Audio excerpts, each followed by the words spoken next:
This program features live coverage of an African safari and may include animal kills and carcasses. Viewer discretion is advised. Good morning to you all.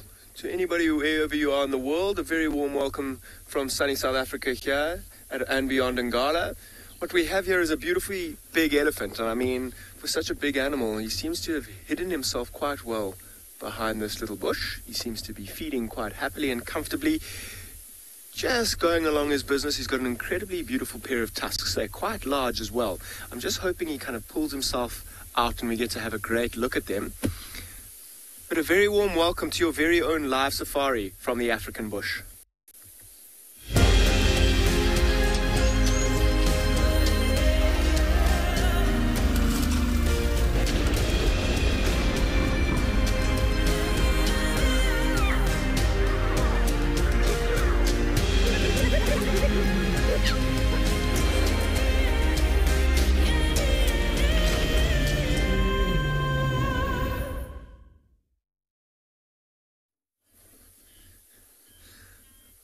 Welcome back, and now you can see that tail kind of swishing and flicking there, and I mean, he's an incredibly big elephant. He seems to be, as I was saying earlier, very well hidden.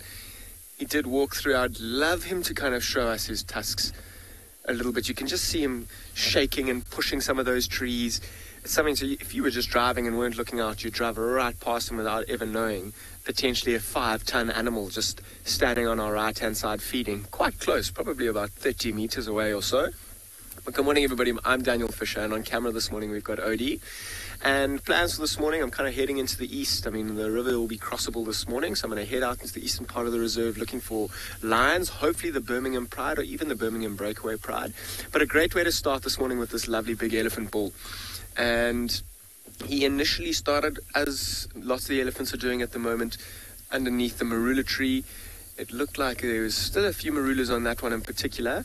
And, I mean, the fruiting season of the marula trees creates large amounts of joy in these elephants, particularly the bulls. They'll often go right up to the tree, put their head up against it, and push it and shake it until they drop some marulas. And then they'll be quite fastidious with how they move around the tree, kind of picking up individual fruits. And they'll be very sure to not leave any out. And yeah, I mean, he'll keep going throughout the morning and feeding from marula to marula, occasionally moving. It's interesting to see him feeding on that tree. It looked like a bush willow from here. And listen to him breaking the branches. That's something that would give his kind of position away. If you're driving, you might be able to hear the snapping of a branch. Even as I was saying earlier, you know how I was telling you how they put their head up against. Maybe he'll show us his tusks here. Now look at that. He's come out the right-hand side there. There he goes. Look at the size of those tusks. Let's see if I can't reverse a little bit here and get another view of them. Let's just have a look, because he is quite magnificent and majestic. Oh.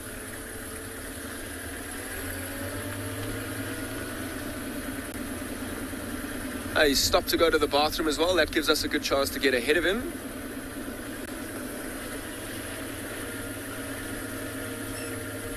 Liam, do elephants breathe through their trunks or their mouths? They can breathe through their trunks very easily, and that's where they'll do the majority of their breathing. You'll see when they are in the water or trying to drink. Here he comes. That's actually a really good position. They can blow lots of bubbles through their trunk, and they can certainly breathe through. Even when they're crossing rivers, you'll see they use their trunks as kind of like a snorkel to breathe. Here he comes right towards us. What a magnificent shot, actually. Look, he's got one of those pieces of bush willow, it looks like, in his mouth still.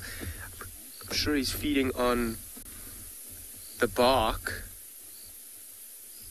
Yes, it's quite amazing, actually. How incredible is this that he's coming right towards us? I might make a little bit of space for him. As he comes right towards us, Oops, there's a tree. It's a little bit close to me.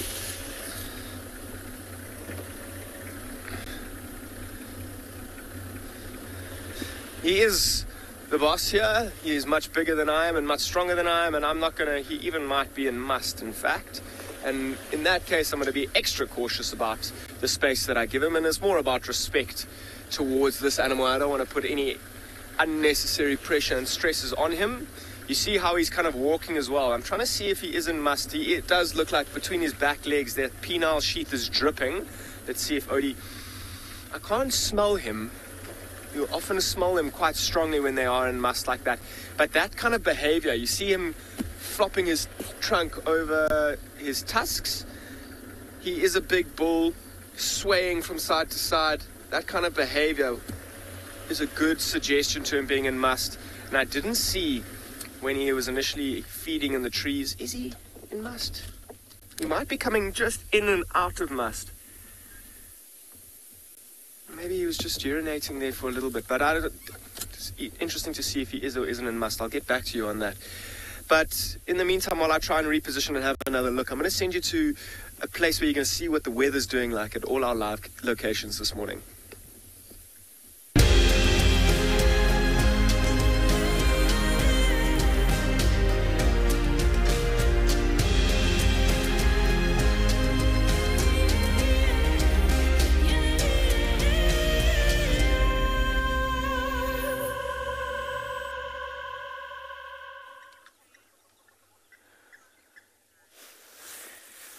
Good morning from Tswalu.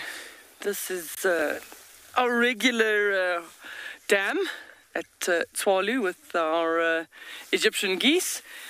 You're with me on live safari, Deirdre, and on camera today, Morgan again. Hello, Morgan. There we go. So our plan for this morning is see what's happening around the dam, but then when the sun starts popping up over the mountains, we'll head up and see if we can find a meerkat update for everyone this morning. We haven't seen them in a few days. With yesterday's rain, they went down early, especially if it's cold, wet and windy.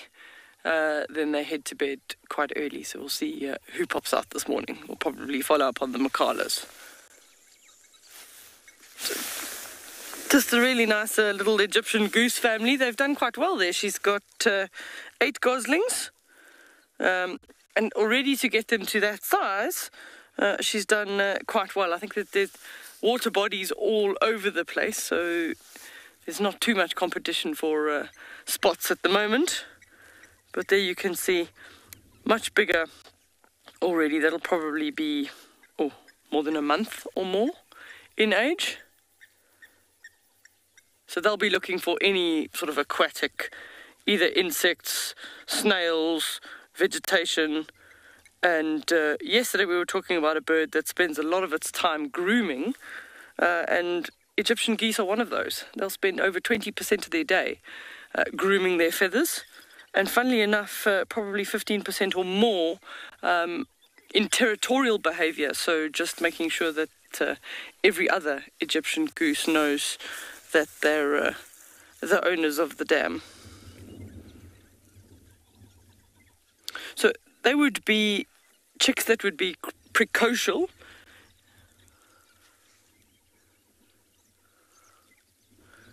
So I think I heard Cleo is asking what's the difference between a duck and a goose.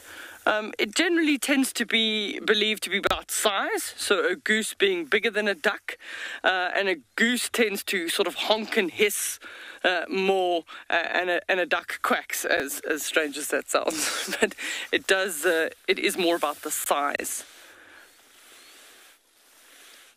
So the Egyptian goose, we get the spur-wing goose as well, which is probably about 4 times the size of an Egyptian goose. That's our biggest goose in southern Africa. Then the Egyptian goose, and then everybody else tends to fall in the duck category for us. Let's see what else is around on the dam.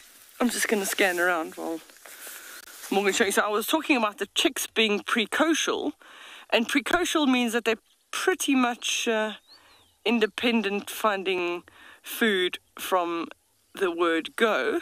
But we're going to head across to the meerkats and see who pops out. We're going to send you to Lauren that would like to say good morning.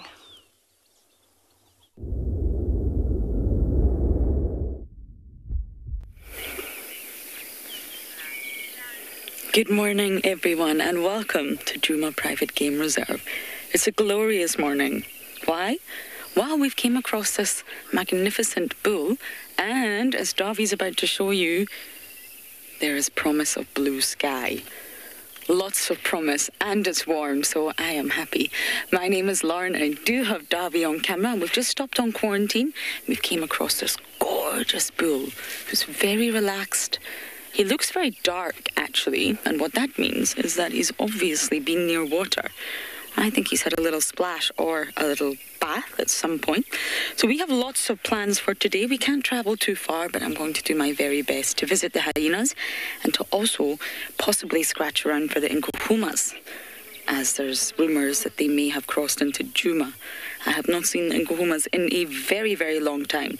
But of course, we are live and interactive, so I must remind you to please talk to us. Send in your wonderful questions that make us think, and or your lovely, lovely comments. And how you do that is use the hashtag WildEarth on Twitter, at FC, at Final Control, at FC on the YouTube chat.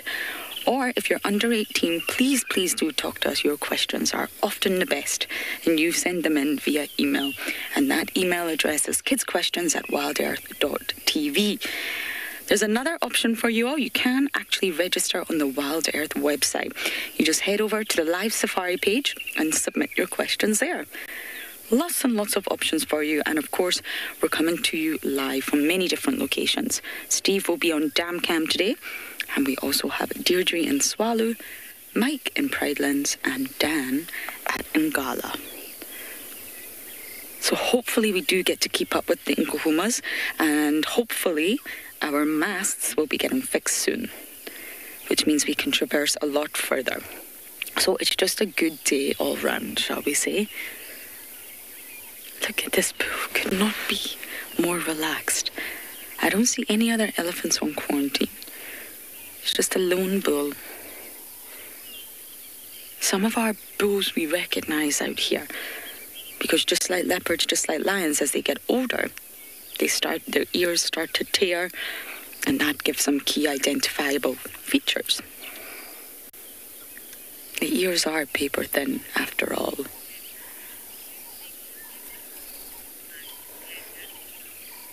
Sorry, Gwen, we have comms break up there. Can you just repeat that?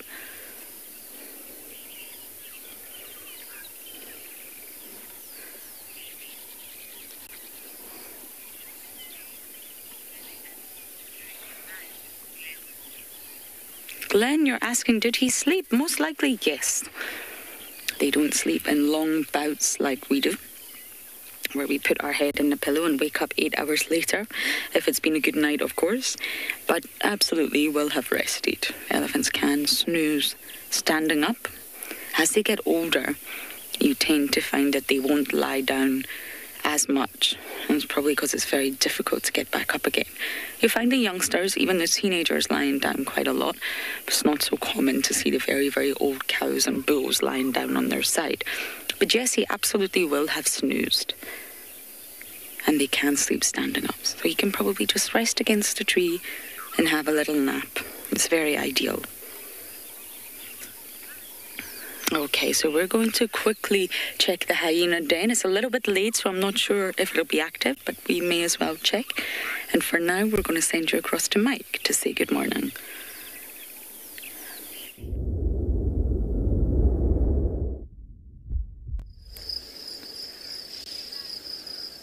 While we're not at a hyena den, we have got some hyenas right here in front of us. Is a semi-floof. It's a sub-adult hyena, still very, very young. I think it's one of the ones that terrorizes our camp, carrying off pots and pans and students' backpacks on a regular occasion. But we're back on Impala Plains, just wondering what's piqued the interest of these hyenas. There's more than one. There should be about 3 of them. Can't find the other 2 at the moment, but they're around somewhere. Hi everyone, my name is Mike Anderson. Behind the camera is Gert, and you've joined us at Eco Training's Pridelands Conservancy. where we did come here to try and find Lagatha the lioness, who we left last night just on the southern end of this clearing, but we haven't found her. But we have these hyenas. There's another youngster is now approaching its sibling, I suppose. There was a very large pregnant female that just came galloping through the clearing. In fact, I can hear another hyena calling from north of us, in the direction that these ones are looking. I wonder what's happening here. I wonder if Lagatha didn't catch something last night. You can see it's a little bit of a misty morning this morning. The temperature's dropped nicely. It's nice and cool, probably somewhere around the mid-20s. Very pleasant, with hardly even the hint of a breeze, which means that the sound of these hyenas will be traveling super far. So these that we're hearing might be coming from a long, long way away. So that hyena in the background there is even younger. Still got a little bit of black fur on its feet.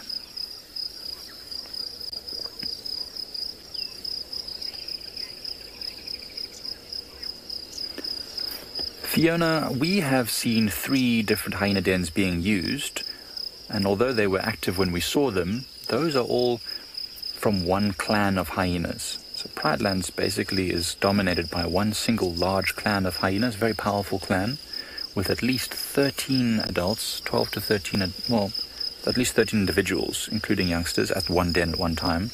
And there's almost certainly more than that who went to the den. But each of those dens gets used in intervals. As soon as it starts becoming full of ticks and parasites and smells really bad, they'll stop using it and then they'll move to a different den. And then there are also satellite dens which they use. And there's probably, I know at least at one of the big den sites there was a satellite den. What I'm going to do is just try and reverse us a little bit so we can get a view of these youngsters as they head up towards our boundary. They are looking towards the sound of these other hyenas, which are very far away. So I wonder, I just thought I heard something for a second, just switched off. Okay, that does not look impressed.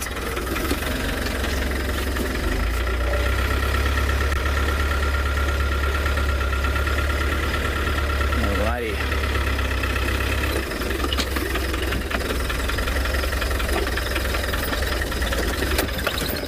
It's a lot of small shrubs and bushes around here, so we're going to lose visual of these youngsters now. I don't think we're really going to get a very good view as they head towards our boundary, but there's one there, just moving off in the direction of where those other hyenas are calling. I can only wonder what they are going to find. But you can see those ears perked up and that long neck looking over the grass. They're quite young, so I don't think they're going to rush into that, whatever that calling is. They're probably just going to take their time and try and figure it out.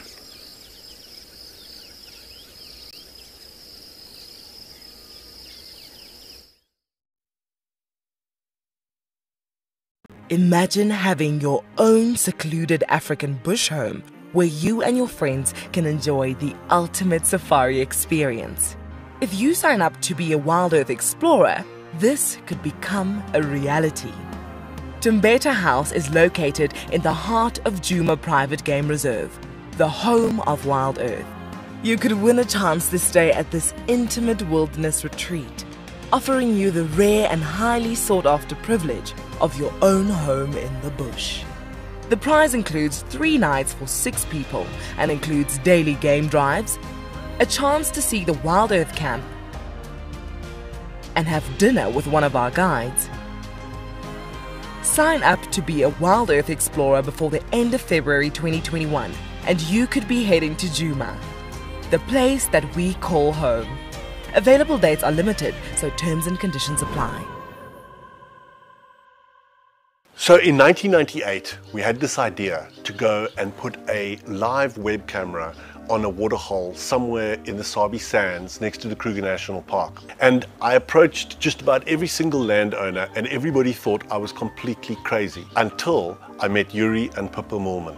We thought it was definitely a fun idea and a worthwhile thing to experiment. And it immediately became a runaway success. And it gave people all around the world the opportunity to watch a little piece of Africa day and night. Back in 1998, it was the very early stages of the internet. And all we were able to do was to get a 30-second refreshing JPEG out of that camera. But over time, what we began to do is focus more and more on trying to develop this concept of giving people the opportunity to go on safari.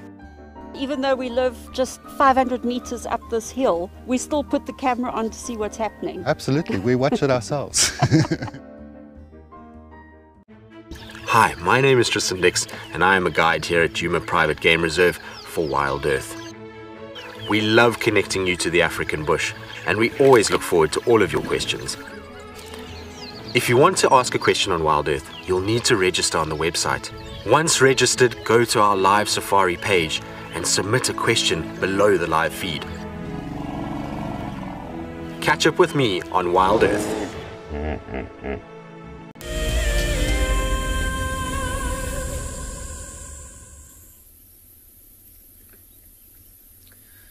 Welcome back, everybody. Now, what we have here is quite a special bird. I will get back to the elephant that we saw earlier, but I just want to talk about this bird before it flies away.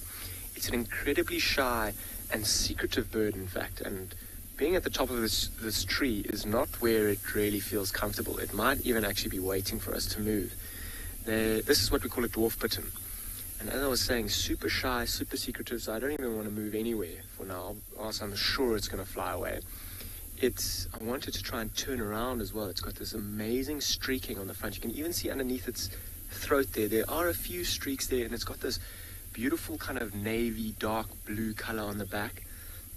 And we were just driving down the road, and we kind of flushed it out of the seasonal pan. It's a migrant to this area as well, and only here during the summertime, and it's here because of all the rain that we've been having. And you'll see them hiding in these small little seasonal pans, feeding on mostly frogs, and you'll see, fish and some aquatic things as well. But in these pans, this one was right next to the road, the grass is long, and I'm sure in some of the segments you've been seeing, you can see some of that streaking now as they're turning around, and can you see how the branch is moving and its head is almost completely stationary? It does have quite a long neck, and let me try and see if I can find it in the book quickly, because it has just popped out. But let's stick on it for now. Let me quickly get my bird book out, in fact. And so what an amazing view. They normally, as I said, so shy. You normally get a quick little glimpse. You get the streaking and the color, and that's the dwarf bittern. But what an amazing view. Let's see if I can find it in my book quickly and give you a bit of a better look here.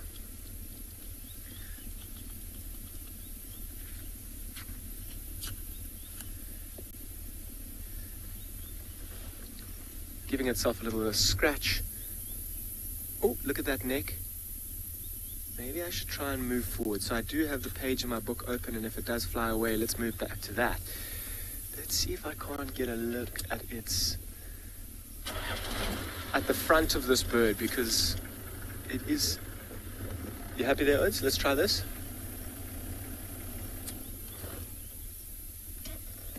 There you go, look at that streaking.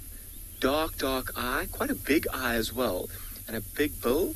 This is predominantly a nocturnal bird as well. You'll see it does most of its moving around and feeding in the evenings. Also one of the reasons we don't see it so much. So dark on the back, and that'll be one of the reasons, particularly in the nighttime or in the longer grass in a seasonal pan, it'll be quite well hidden. Look at that. It's got like yellowish orange legs as well. He's just watching us very closely and very carefully. Let's see. Odie, let's try and get... It seems to be quite relaxed, actually. Let's see if we can't get in front of it and show you that streaking on the... If it allows us. It's not a huge bird. It's very similar to a heron, like a small little heron. But a bittern, that's how it's spelt, rather. Yeah, see, I can't believe how... It's just sitting there. Just going to try and get around this side and then do a little U-turn.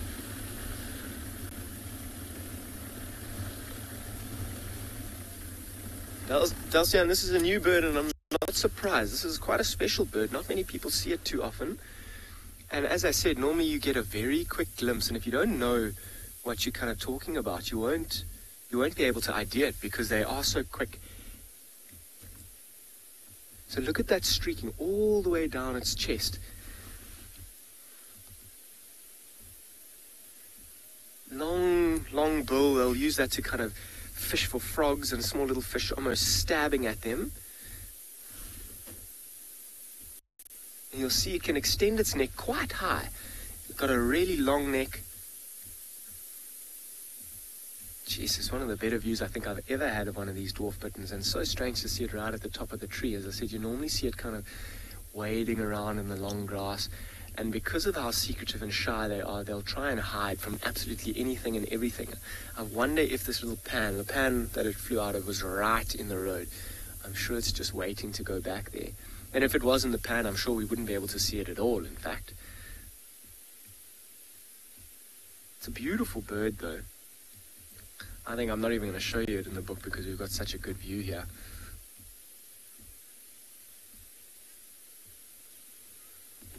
Stuck in bed, it looks like a penguin, and it's just stopped in the road. Let's have a look here. Please don't fly, little guy. Please don't. You've just given us an even better view. Let's see. Wow. You say it looks like a penguin, a tiny little penguin. Look at it move. Look at those orange legs. Tiny little thing though, hey? Moving, and it's amazing how that neck can go down and look like quite a small bird, and then it can extend its neck and then look quite big. Look at it moving into the pan that it flew out of. That's exactly what it just waited for us to move away from its pan. Look into the long grass, and it's in the road. And I'm sure you've been hearing, particularly in the evenings, and this fly, I'm sure you can hear it as well, buzzing around my head. Look at that little pan right in the middle of the road. The amount of frogs at the moment are unbelievable. And this little guy will be feeding on the smaller frogs, maybe some tadpoles that are just developing into frogs. And this might be our last view of it as it disappears into that grass. How's that color on the back, though? I'd be interested to see what kind of color you think it is. I think it's like a dark navy blue. Look how carefully it walks as well, hey? Slowly moving its legs, being sure not to disturb anything.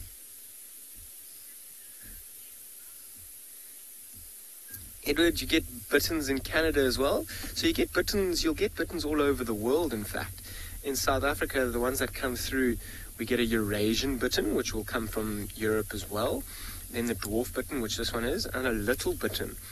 So those are the bitterns that we see around. But as I said, and I'm sure the behavior in Canada is very similar to this one in terms of how shy they are and how they hunt and move. And you see how carefully, it's got big feet, moving through the grass. And you see how it can just disappear. I mean, it's not even really trying to hide from us, but it's now gone. So what an amazing sighting, actually, of a dwarf bittern. So, Odie, I don't know if you want to pop it here onto the book. I'll just show you the dwarf bittern and the other bitterns that we have around here. So, this dwarf bittern... Let me just turn that down. So, this is the dwarf bittern up here, the Eurasian bittern, which is a little bit more brown, like the ones you might get up in Canada, and the little bittern, which sometimes people can confuse with the dwarf bittern in the colors. A little bit more orange. Here's that dwarf bittern with that very obvious streaking over there. But I'm going to keep going this morning. I mean, let's let that dwarf bittern go back into its little grass patch there. I'm going to send you over to Steve to say hello and good morning.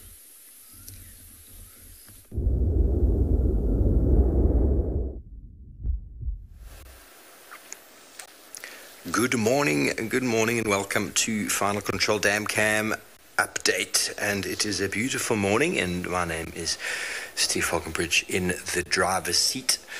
And we just thought we'd spend a moment having a look at the dawn as it emerges from the east. We haven't seen the sun in a few days, so blessed to be the morning with the sun shines in the east.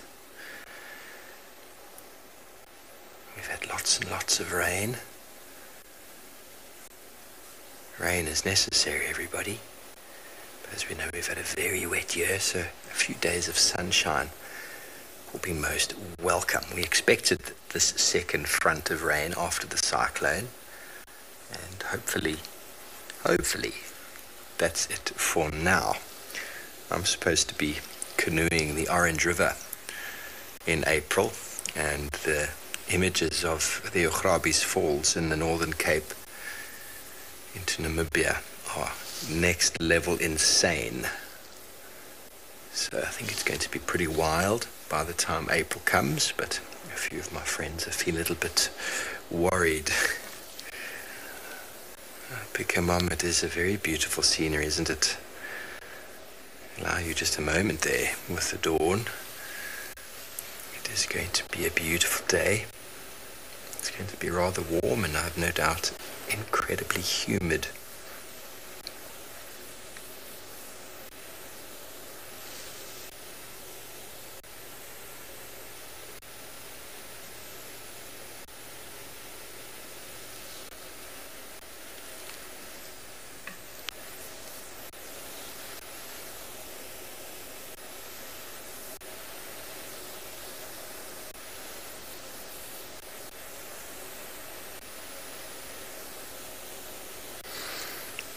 Good question, Henry. Well, a waterhole is basically anything that holds water. So there are different types of watering holes. Dam being one where a berm has been created in a river depression so as to hold the water. And that is a berm, a big dam wall over there. So that is a dam, because the water has been dammed. And then many different types of watering holes can exist, whereby maybe a pan has formed, hence like this one over here, Djuma pan, where it looks a lot more natural. Obviously it could have been excavated out, or it could have been created by elephants. And that right now is a seasonal pan that is flooded with water. So seasonal meaning obviously ephemeral, meaning only with the rains. And there's no water supplemented to this, although there used to be. I believe this formed a leak and was leaking and was costing too much in water to keep it going. So Djuma built a second one over here. And this one is being created in a way that it's not going to leak. So that is what we'll call a pan, but it is a pumped pan, which means water is provided. But across the world, you get wetland systems and natural seasonal pans that will flood and inundate with the years. But what's become a very common thing in the late 1800s into the 1900s and so on is man's need to save and secure water. You look around the world and water is saved everywhere by everybody, and they're often prevented from going downstream to people who might need it downstream. So there are huge ecological sort of consequences behind the formation of dams, because this water here could naturally have flowed out, but it is now stored here, so it changes the ecology, no doubt. Wherever you change any element of the environment, you are going to change the ecology. So that's a little watering hole 101. But a little puddle is a watering hole as well. A river is a watering hole for a period of time. But essentially the water normally flows out, but sometimes there might be rocks within the river that will hold that water and sustain it. And that's dependent on rainfall seasonality.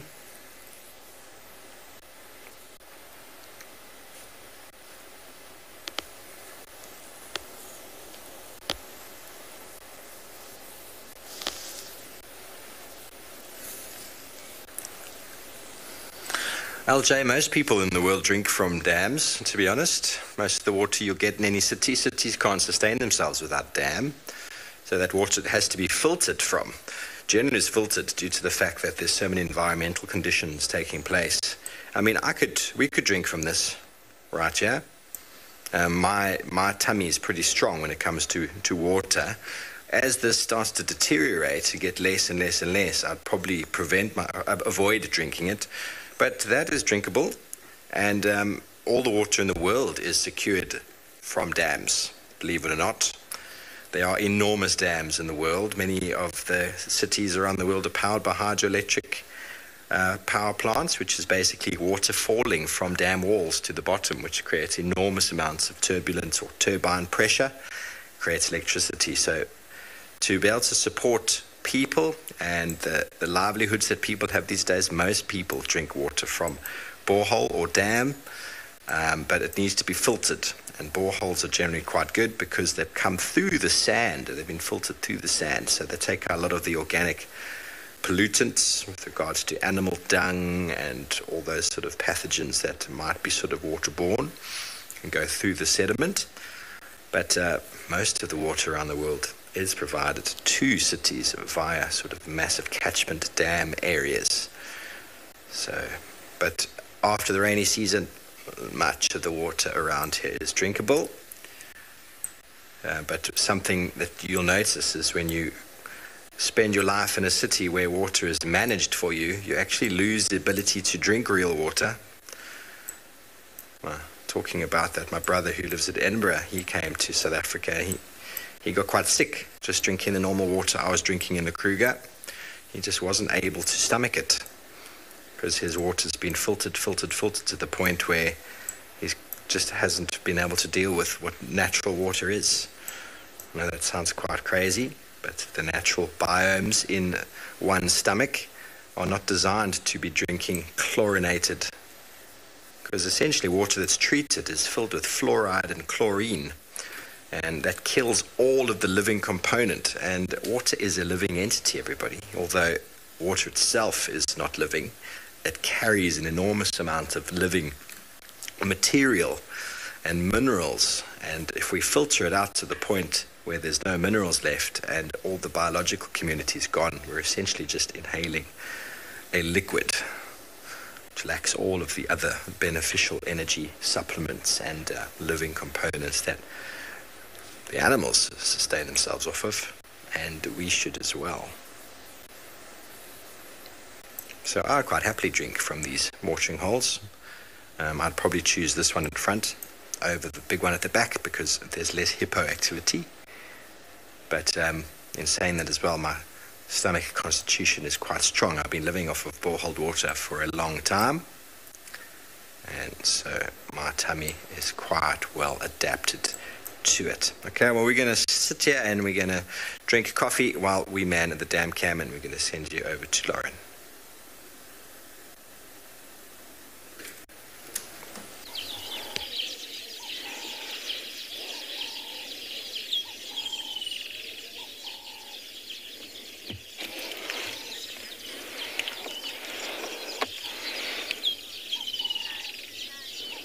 Oh, I'm very jealous, Steve. I would like some coffee.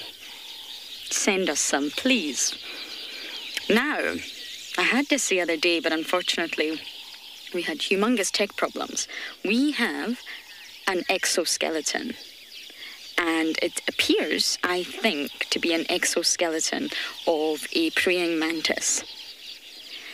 Now, we found this does not mean that the insect that, well, the skeleton that the insect belonged to, no, the other way around, the insect that the skeleton belonged to is dead. It's most likely just molted. Insects molt in order to get bigger. The exoskeleton that we're looking at is basically composed of chitin. Chitin's a really common material in the animal kingdom, and it's very, very hard. It's actually a polymer.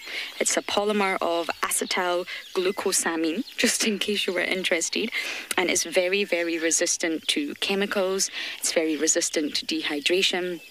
And, of course, in order to grow, when the insect starts to get larger and larger, it's going to bump into resistance from a hard exoskeleton. So they have to get rid of that. They have to shed their exoskeleton in order to get bigger. So I think this is what we have here. The exoskeleton from an individual that was just molten, not necessarily an individual that has died.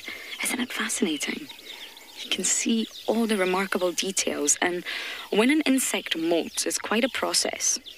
It's not always a fast one. Even when you look at reptiles, actually, when they shed their skin, it's not fast. It's not a fast process. And the epidermis actually separates from the cuticle, and the cuticle is part of the exoskeleton. And the epidermis itself is going to form the new cuticle. So separation has to start before a new cuticle can form, because the insect cannot be completely exposed. Once it molts and gets rid of that exoskeleton, it cannot be vulnerable and skeletonless. So there's a process. Separation starts, but it's still got the old exoskeleton for protection, but then that epidermis is forming a new cuticle. And in order to completely get rid of the old one when the time is right, this happens through muscular contractions. Very similar to a snake, if you think. They've got to sort of pull their way out of their old skeleton. So they'll contract their muscles, and they'll also take in air. They'll pump air into their body using the tracheal system, and this causes the body to swell, of course, because they're pumping themselves with air. And then when the body swells, that old exoskeleton splits. So somewhere on this, old praying mantis skeleton that we're looking at, it will have split. I'm just going to move it slightly. I don't know where the split will have happened, but it will have, possibly here. Yes, there we go. Hold on, Davi, it's very fragile. Can you see that there? Right down the middle on the underside. There's been a split. And that's exactly where it will have cracked open. And because that new cuticle has formed, the insect will just shake off its old exoskeleton and continue going about its day. Now, if you're to witness this, it looks utterly bizarre and rather alien-like, but it's completely natural to the insect, and it will not just happen once. Most insects who go through this life cycle will continue to molt and molt and molt. Now, I'm sure you can hear the racket that is happening. We have a very active dam here with all the weavers. Look at that. Sorry, Gwen, can you repeat that?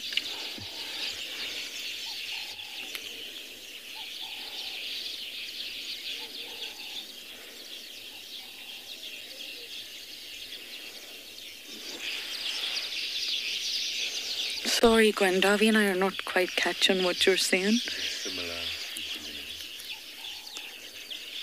Look at them all go, they're so busy.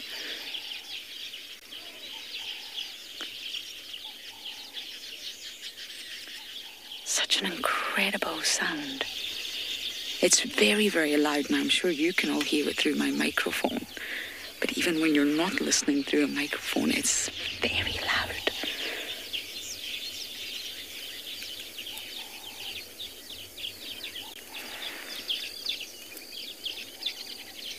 So I'm not entirely sure, but I think, Demi, you were asking, is it similar to fingernails? No, not at all. Our fingernails continuously grow and is made from keratin. Our fingernails don't shed. I would be slightly worried if our fingernails started to molt, split open and break off. Oh, I'm having the heebie-jeebies just thinking of that. No, not at all, not remotely. It's an exoskeleton made from chitin, and as I explained, it has to split open, and the insect has to form a new one and then climb out of its old shell. So chitin is also a very strong material in the animal kingdom. It's found throughout. It's very prevalent, but it is definitely the insect sort of growth of a new exoskeleton. It's not similar to fingernails. But most arthropods in the phylum Arthropoda, the exoskeleton is made from chitin, whereas our hair and our fingernails is made from keratin, which is also another extremely strong material in the animal world.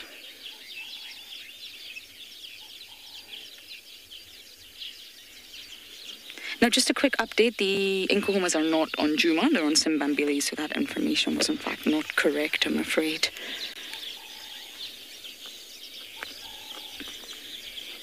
And we're not able to traverse Simbambili right now, but at least we know where they are.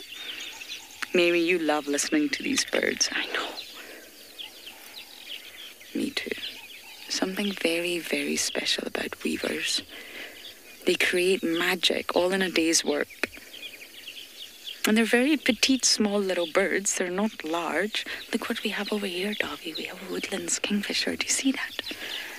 The woodlands kingfishers are actually bigger than the weavers that we're looking at in terms of size. They've got smaller beaks, of course, and yet they're able to create a wonderful structure. It can take them about 12 hours, but of course if they are going a bit slower or they're maybe paying more attention to competing with the other males, then it can take longer. But 12 hours using your beak to weave a nest like that is just phenomenal.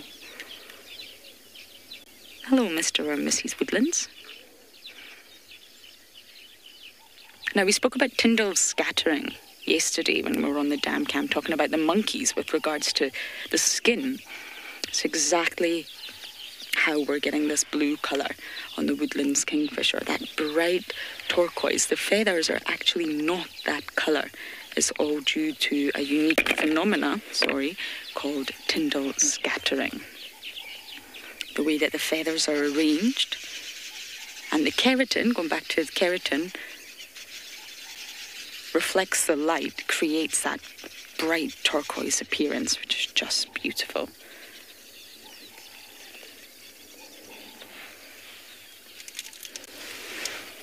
Now we are at Twin Dams. We'll give you a nice view of Twin Dams. I don't think we'll have been able to show you this in a while. But I haven't had much activity at Twin Dams in a very long time.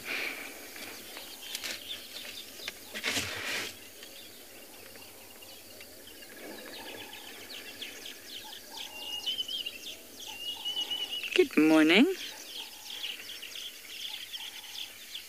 Talking of activity, we do actually see waterbuck now at Twin Dams, which is a new thing. Seems to be females. I haven't seen a male here, but there's quite a few of them. They just wander around the dam all day long.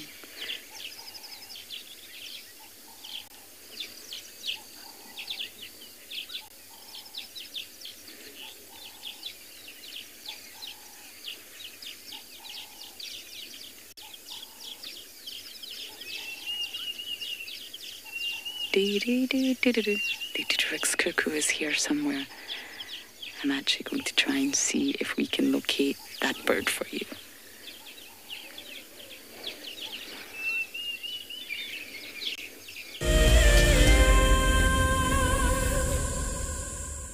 When on safari, there's nothing better than an evening spent under the stars chatting around a fire, with the sounds of the wild all around you. If you sign up to be a WildEarth explorer, you can build your own memories by joining our guides for regular fireside chats. Subscription payments can be made by PayPal, credit card, and now bank transfer. WildEarth Explorers, it's in your nature. The reason why we see that wildebeest by himself is because he's a male, or a bull, as we typically would call him. And what he does is that he marks and defends an area. Essentially, he is looking for the ultimate piece of land or prime property. Needs to have good grazing, needs to have a water source close by. And not too far away from here, there's a sickle bush thicket that would provide just enough shelter from the wind and the rain.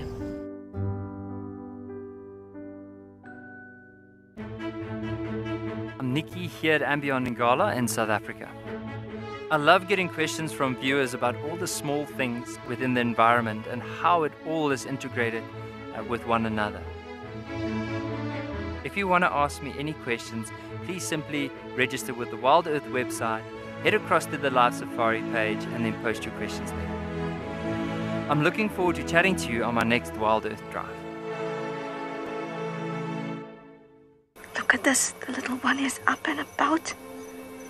Certainly hasn't had enough milk at this age.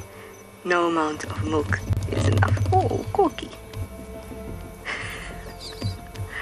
Too sweet. Oh, look at this.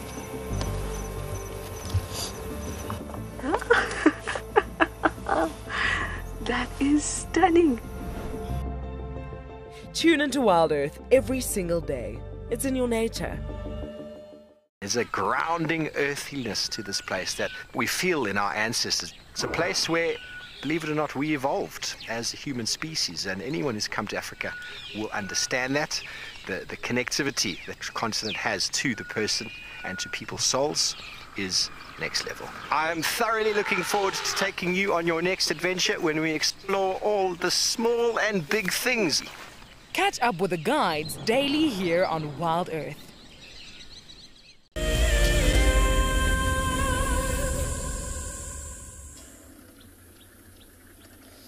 Welcome back, everybody. So I'm currently on the lookout for any fresh tracks, particularly of lions or leopards.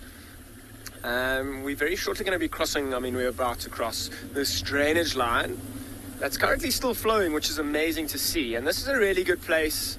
I'm going to stop in the middle of this and have a quick little look up and down the drainage line to see if we can see anything. These drainage lines are perfect for leopards to be moving around in. Black-crowned chagra calling there. So just have a very close look. I'm going to pick up my pair of binoculars and look up and down, even to see if I can see any tracks walking. It is quite pretty, and this river flowing is so amazing.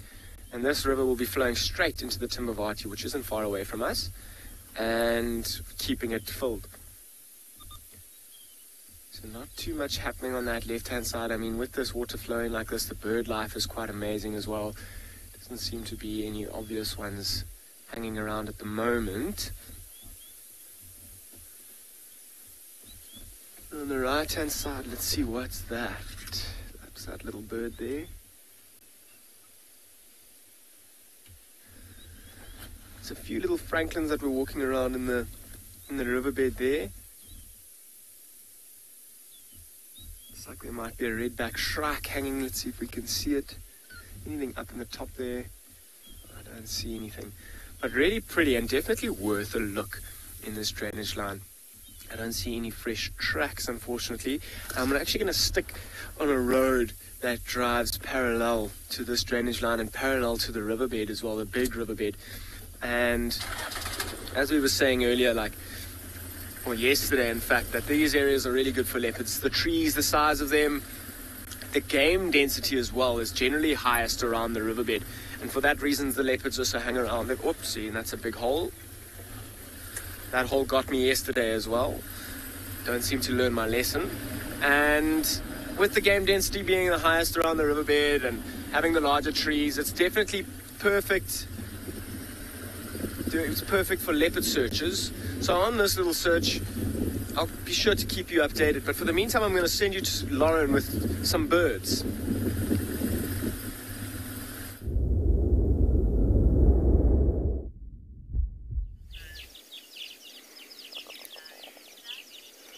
We got it. This is a DEIRDRE cuckoo. Not an easy bird to get on camera, I must say. A migrant. So we do not see this bird in winter. We do not hear this bird in winter because it's just not here. They arrive for summer and then they leave again once sort of winter really starts to set in. Now, they're an intra-African migrant, so they come from various different places in Africa. And this is the male. The male and female look quite different. And the male's the one with a lot of white, that really open, bright white chest. The female sort of is more a creamy, yellowy colour with bars across the chest. And it's maybe not so easy to tell from here, but they're actually bright emerald green. They're a really rich, delicious green colour, and they have red eyes. I love the call of this cuckoo. You can't mistake it. You can't mistake it for any other bird. And of course, they are brood parasites, a really fascinating phenomena that happens in the animal kingdom. You do not raise your own offspring. You get other birds to do it for you. And when it comes to the nature versus nurture argument, cuckoos are such a good example because they just leave the eggs in a nest of another bird. They have a range of host species, the DEIRDRE cuckoo, and the chicks are raised. Sometimes the the chicks are raised together with the host bird's chicks. Sometimes the cuckoo's chick will kill them all. Really, really depends on the species. But they still grow up to be a cuckoo. And they still grow up to continue that behavior of brood parasitism. So there you go. That's nature right there, through and through. They've not been taught, never met their parents, but yet they still grow up to be a wonderful cuckoo and behave in that way.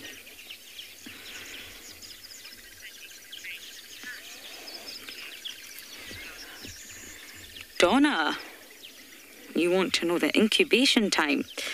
Well, I'm definitely not going to know that off by hand, but I can check for you. I can look at my bird app.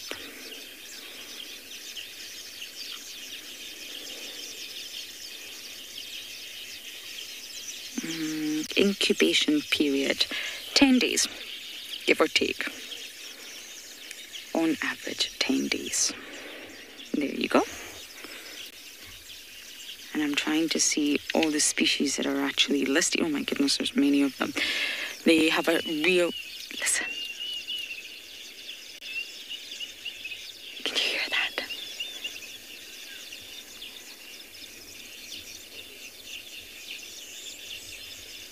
I love that call. So they're not specific in their host bird, the Diederik's cuckoo. And they don't build any nests of their own. They don't waste any energy whatsoever in building nests, because that's quite energetically costly. They don't play any parental role. They literally leave that to other birds. Although we can think of quite a few examples, there's only about 1% of all birds that actually use brood parasitism as a sort of breeding technique. It's a very successful one at that. And in South Africa, it's your cuckoos, the entire family of honey guides, all of them do that, indigo birds, white-doves, and the cuckoo finch. They all use brood parasitism as a breeding technique.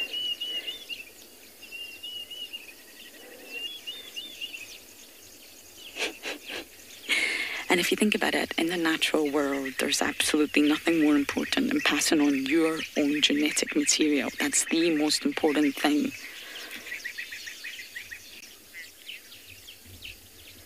Nancy is a very beautiful bird. It's fastly becoming one of my favorites. My favorite color is green, that's maybe why. Just love that emerald color.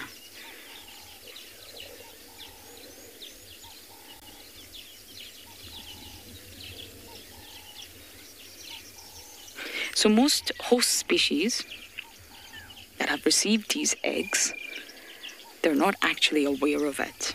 So they've been given the task of raising the cuckoo's chicks, but they don't actually know that. They're completely unaware, and they've been duped into sort of sacrificing their own time and energy, if you like, to treat these, well, imposters as their own.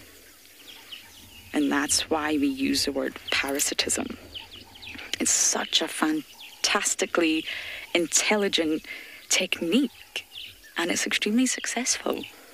And the mother cuckoo and the father cuckoo, I guess, they don't have to do anything.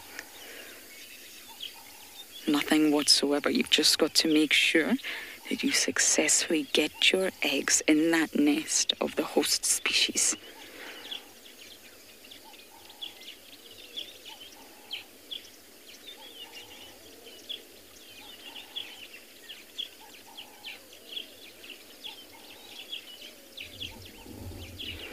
And how do they do that? Well, how do you persuade a different bird of a completely different family to take on your eggs? Well, you don't persuade them. It's quite smart how some cuckoos do that. A very unique method. And the female is going to loiter really, really close to that nest, but remain unseen and unheard. She will not call. She's got to remain invisible for the time being. And the male, believe it or not, he will make himself known.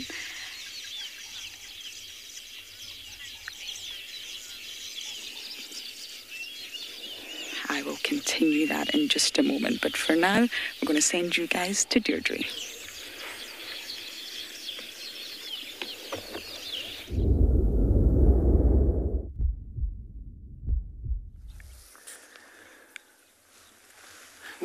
Morning. Somebody has finally decided to pop out of the hole. We've been standing here waiting for them for at least half an hour, but the Makala 2 sentries have stuck their heads out and they're still checking around, so they've literally, not even 10 seconds ago, first time.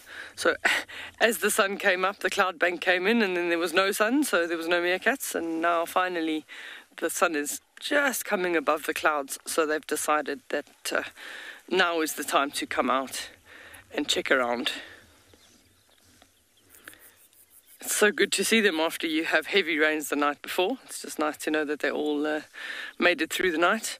But once again, having an abundance of food around the burrow and in the summer season, they can afford to come up a little bit later every morning. There's generally enough food around. Just doing his scan and check around. So if you've got any questions about meerkats, don't hesitate to ask us.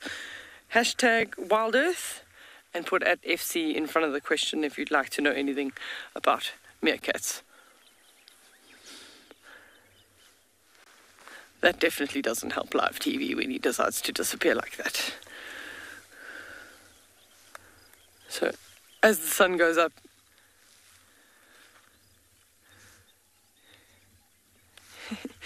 Nancy says, yay, finally meerkats. Well, so do Morgan and I say, yay, finally meerkats, because we thought they'd be up 20 minutes ago or more. The sun had come up and disappeared. So that's what they've just done now is typical for them. They send up the sentry, check around, have a look around if there is anything or any other predator around the burrow system, and then the message must get to the rest of the meerkats below ground, because then they do all start popping up. So it's not unusual for a meerkat to pop up for a few minutes, check around, and then go down for a minute or two before coming back up and out. But in the summer season, they don't necessarily need as much time to warm themselves up like they do in the winter. They've got very thin hair on their front chest area, and that's generally what they are exposing to the sun to warm up a little bit. But in the summer season, they tend to get active a lot faster because of the heat of the day. And we never know which burrow they're in unless there's nice signs. So in the evening when they come down, they'll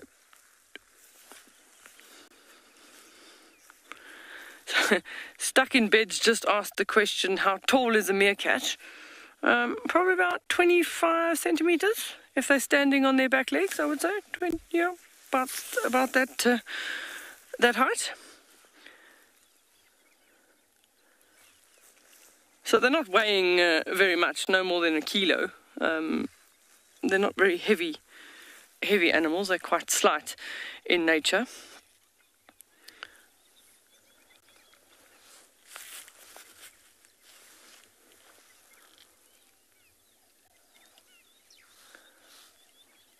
Maybe there's a problem with the coffee percolator underground this morning because no one else is coming up. So, as I was saying earlier, they don't necessarily all sleep in exactly the same burrow. Sometimes mothers and pups sleep in one burrow and then sentries or males sleep in others. But there's a very good possibility that the burrows, even though they're popping out of different holes, are all interconnected under the ground anyway. These are generally made by ground squirrels. They're the ones that tend to start digging the big burrows, and then the meerkats move in after a while. And we do know of cohabitation with yellow mongoose. We've had bat-eared foxes, we've had Cape fox also in and around the vicinity of the burrows. Everybody's just using it more for a home at night time.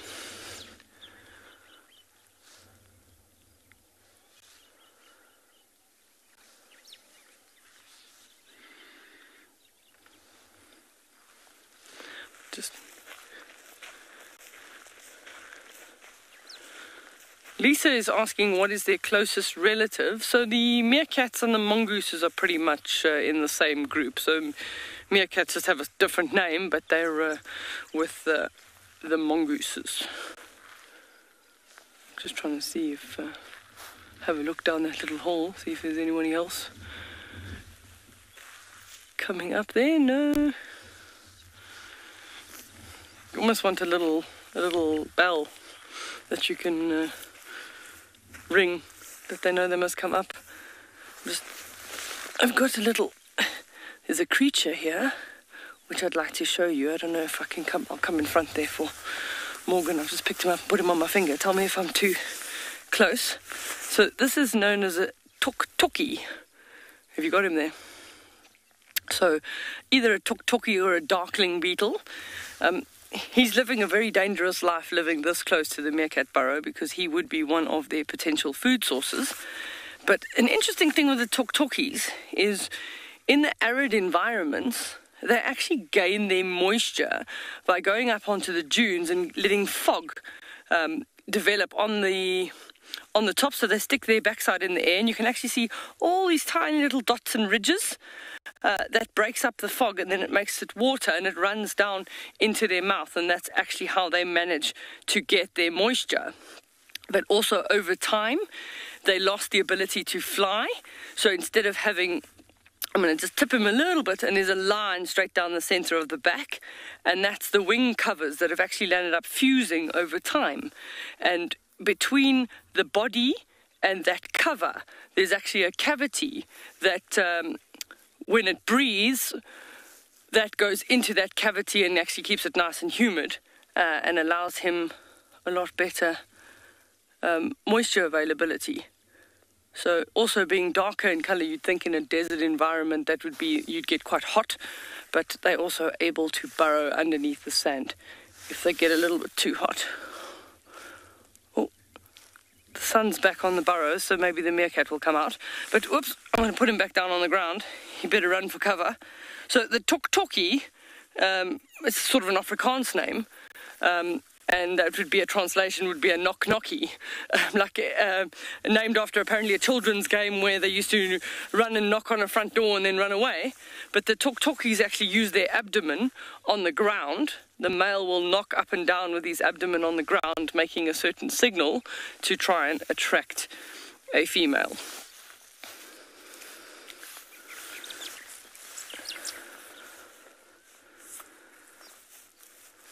No. Still no meerkats up yet. They're definitely having a morning snooze.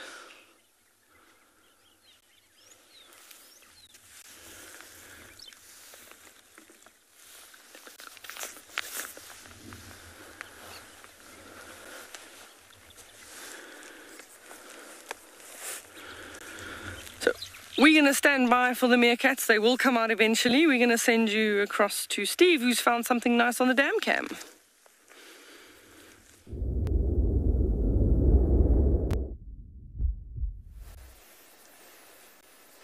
Welcome to the dam cam, everybody. We were talking about the dams earlier, and this buffalo is walking across the berm.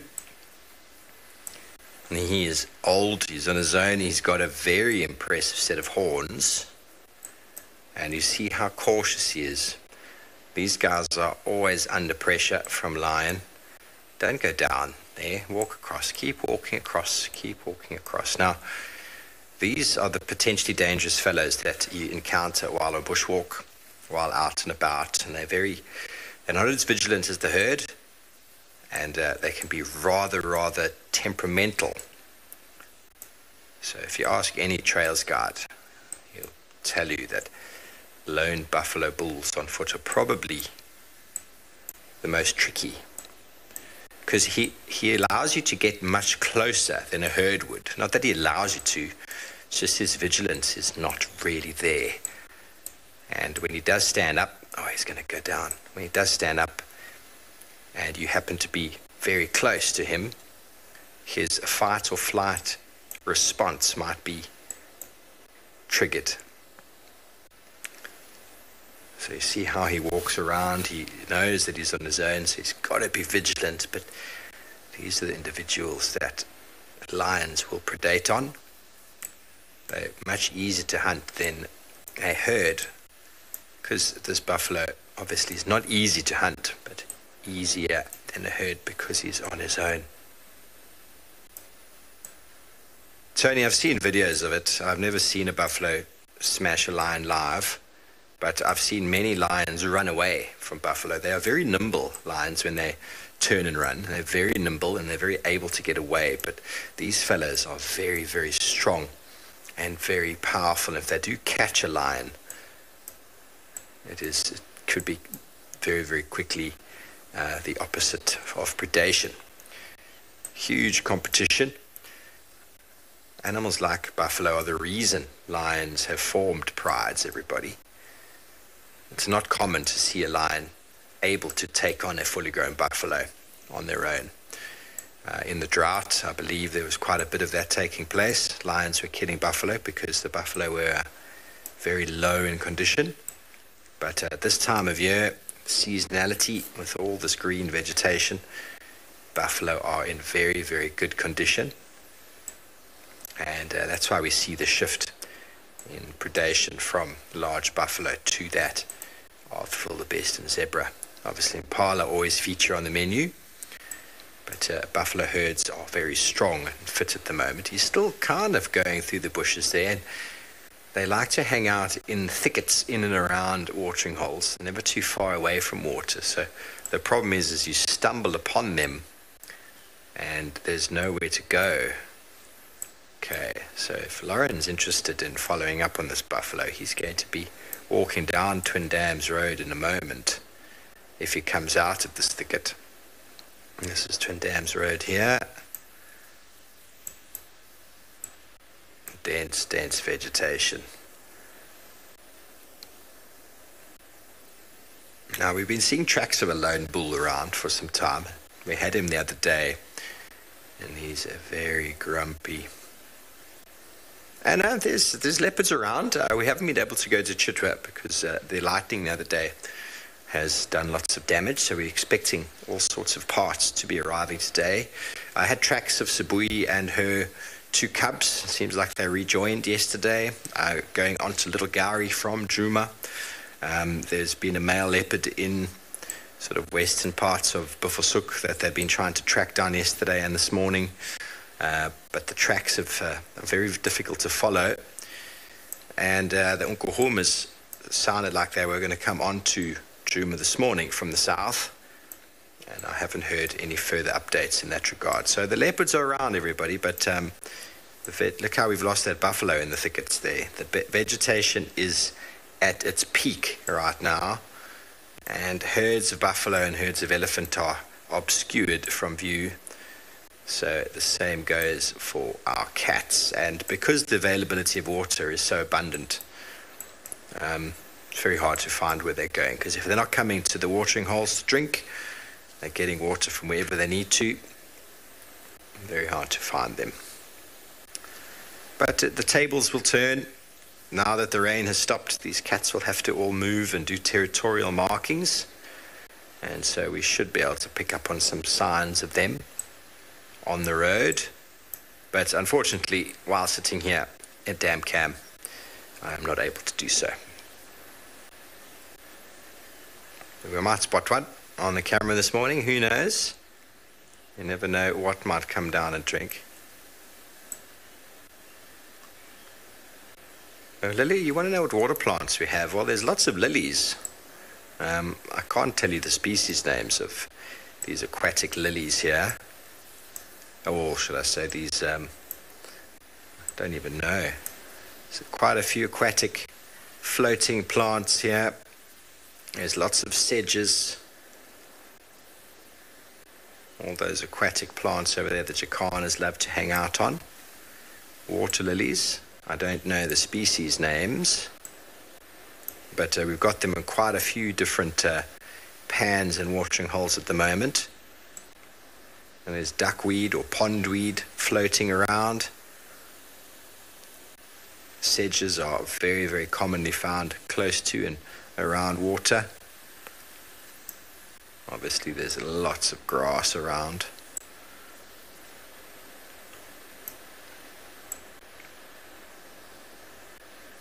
Okay, well, we can't see any birds here at the moment, but it sounds like Lauren's found you some.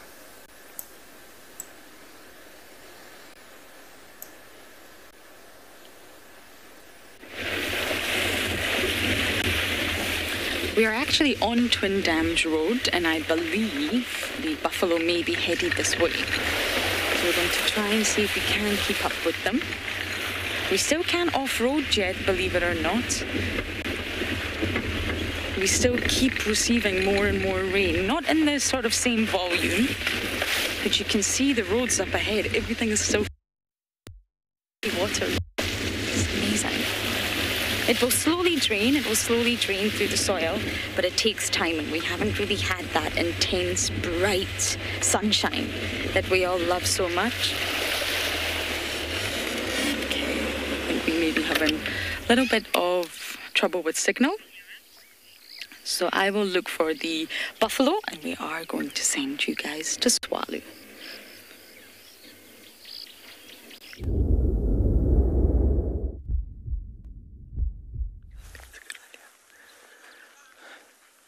So Sentry's back out. He's just checking around.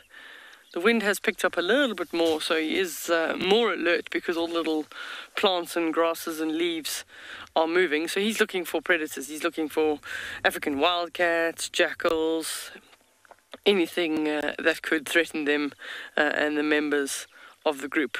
We've only seen him and the other one. None of the others have popped up yet. But the sun is starting to get across a few more of the burrows at the moment.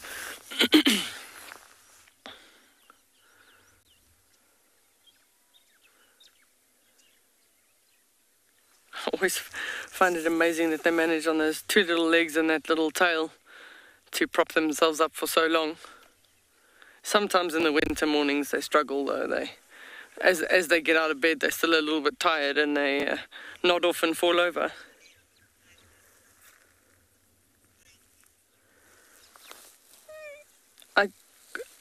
Gracie's asking a question about do they live in a tunnel-like system, is how I understand it.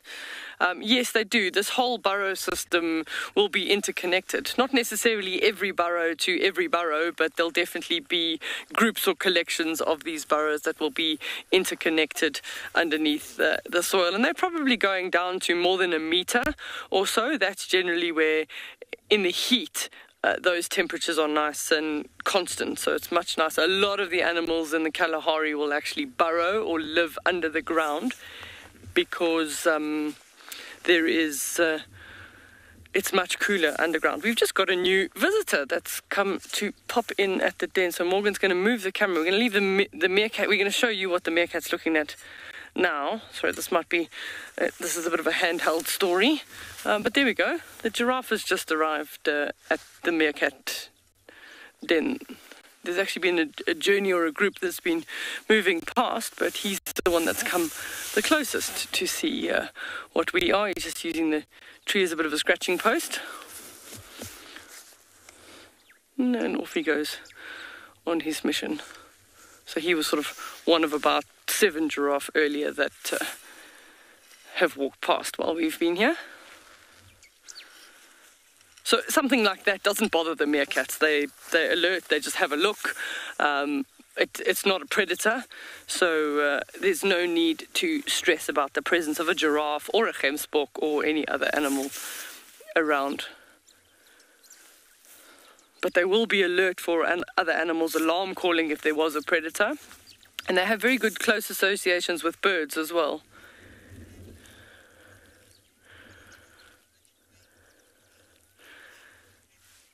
So Kaylin, aged 11, is asking, will meerkats come out when it's raining?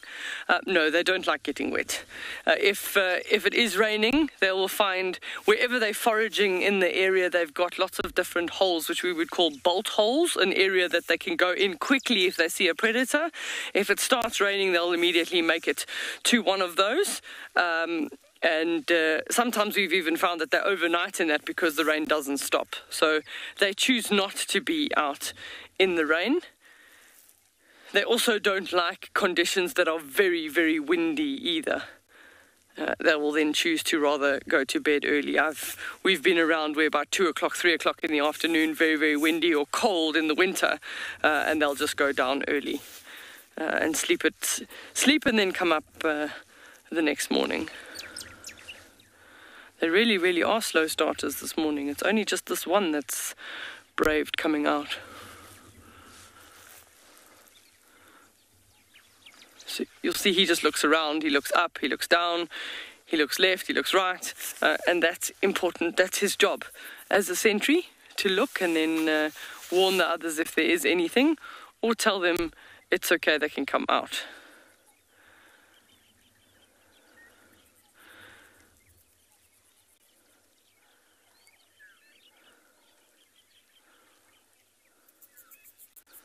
So maybe he's going across to the other burrow to wake somebody up now. We'll stand by. We're still waiting for a few of the others.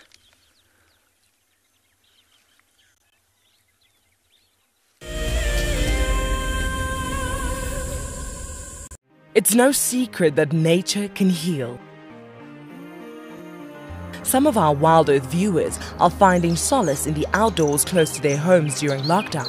This is how I keep myself busy during lockdown. Beautiful little jumping spot. I love walking in the open spaces near my home. Provides a moment of peace in a crazy world. This is my fire escape with some of the birds I get to see. That's what it's like in New York City during lockdown. Being in nature helps me to cope with the challenges of life and helps me to be humble and grateful.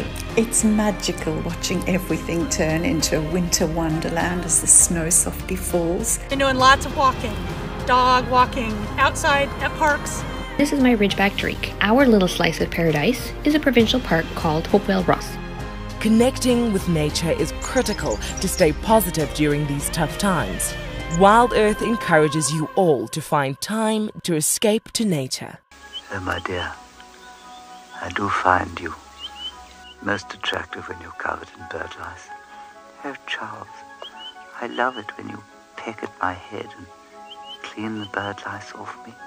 Let me say hello to Barry here. Hello, Barry. I'm just going to examine you for some bird lice. Charles, I don't know if I'm comfortable with that. Oh, all right. I shall look for bird lice on myself then. My name is Ross, and I'm a field guide at andBeyond Phinda Private Game Reserve. I love getting questions from guests on WildEarth because I love sharing and learning information about nature with new people, and it also makes me feel like you're all joining me in real life. If you want to ask a question on WildEarth, then you need to register on our website. Once registered, go to our live safari page and submit your question below our live feed. The croc is still holding another one there. It's holding from the hindquarters. I would really want. The wildebeest cross is trying. The croc is holding the tail. It's holding tight. Oh no. Goodness me. Lucky, lucky wildebeest. You have another day to live. Expect the unexpected here on WildEarth daily.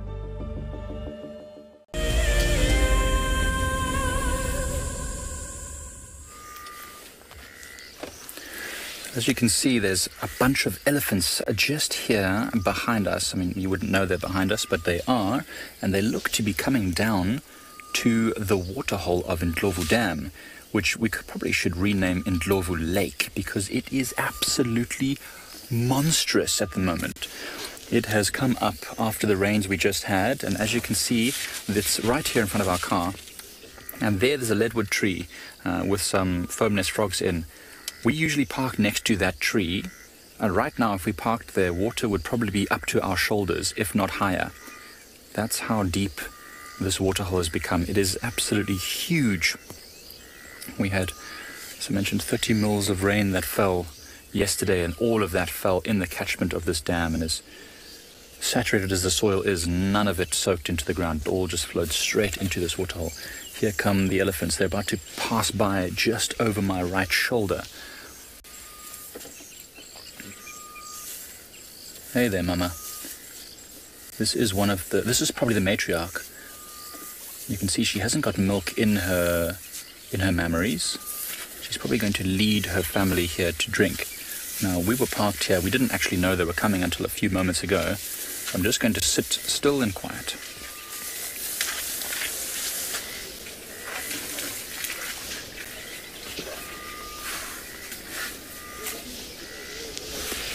How beautiful is that?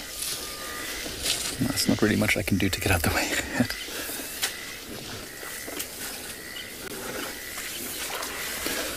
She's probably going to want to lead them to drink somewhere. That's not too deep. Remember, it's a lot more water than normal.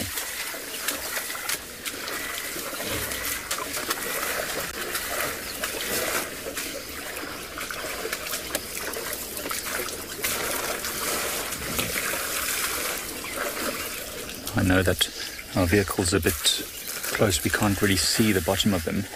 But if I start the engine now, they might get a fright, and I don't want to bother them. They clearly know that we're here, and they've decided they're quite comfortable with it. Look at that female, the largest female at the back there. I don't know if it's possible to see her at the end of her trunk. It's actually quite pink, and that's just a sign of her age. Over time, her skin has been wearing down, getting thinner and thinner, and she's actually losing the pigment on the end of her trunk. Because she wades there. If these elephants do walk into the water, it will give us a really good indication of how deep it is where we would normally be sitting to film. You can also see she's quite old because her ears are very, very floppy. They're losing that rigidity that they would normally have. She's got very sunken temples as well. The matriarchs of elephant herds are almost always the oldest. Trevor, they can. They can certainly survive without their trunk.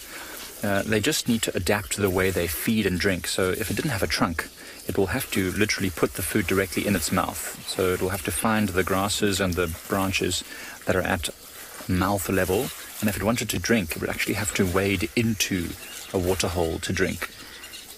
But they can. I mean, I've seen elephants with pieces of their trunk missing. Significant pieces, sometimes more than half the trunk missing. And they just have to adapt the way they behave. But it's certainly possible. There's more elephants coming to the right. Oh, there's a whole massive herd. Okay, what I'm going to do is I'm going to reverse back a little bit just to give a bit of space. Now that the elephants are moving on, just so that the rest can come down without being disturbed by us.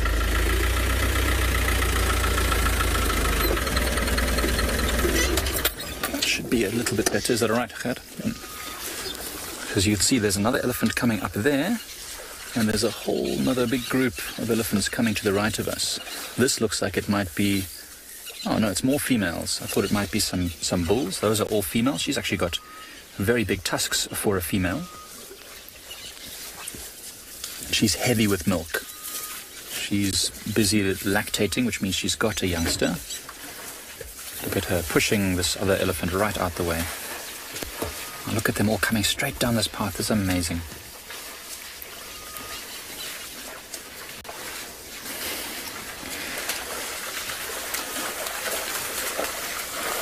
So they are coming to visit the dam for the first time since this rain, and I'm sure they're quite surprised by it. Now remember, elephants haven't been here for a long time. Marianne, we actually got sprayed with mud yesterday. Oh, there's a big bull just to the left of us. He is following the females. Look how he sniffs at this female, probably testing if she's in estrus. Luckily, he's not in must. But Marianne, yes, I have been sprayed by water, just by accident. But we had an elephant come very close to us yesterday. Wow. Did you hear that grumble? You didn't see it. There was an elephant that came right close to the left of our vehicle. He's just doing a bit of a loop around us. We certainly had this young elephant yesterday that sprayed us with mud as it was throwing dirt on itself. So it was very interesting. It doesn't happen often, though. We try not to be that close to the elephants. We'd like to give us a little bit of space to react if there's a reason to react.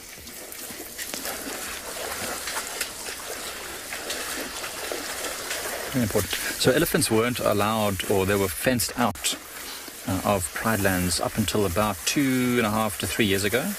So it means that these elephants have never seen this waterhole this full.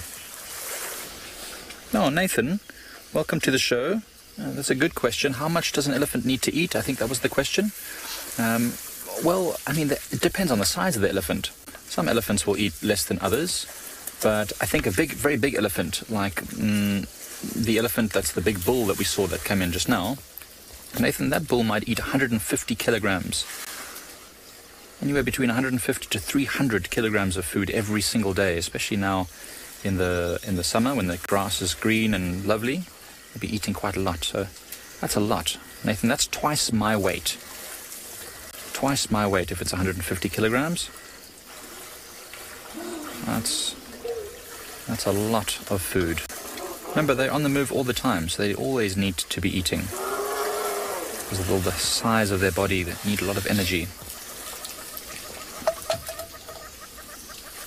There's a bit of trumpeting there. Look how the elephants have all stopped for a moment. One of the youngsters was being bothered by its sibling, so they all trumpeted, and there was a bit of a complaint, and they all stopped for a moment just to listen if there was any danger, but they seem to be moving on again now.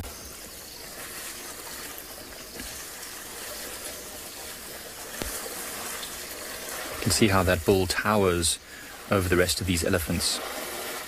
He's really, really massive, and that's why the elephants sometimes get quite agitated when big bulls like that are interested in them,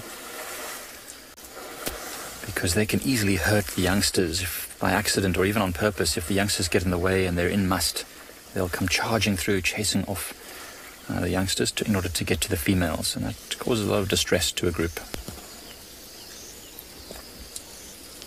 Now, all the elephants taking the easier route along the top of the dam wall in order to get to the other side of the dam. Normally they would just walk through, but the water is so deep now, I think that even some of those females would be completely submerged if they tried to walk through this waterhole.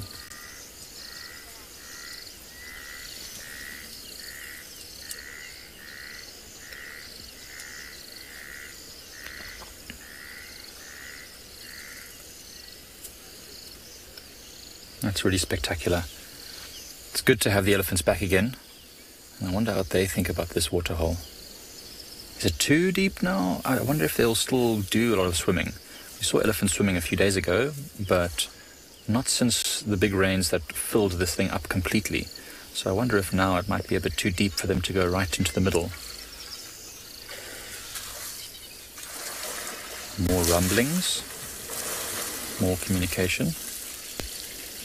So let's see what this bull does. Is he going to follow this herd, or is he going to stay here and keep drinking? Well, what we're going to do is sit around here and watch these elephants and see what they do. And in the meantime, I think Lauren's got a giraffe.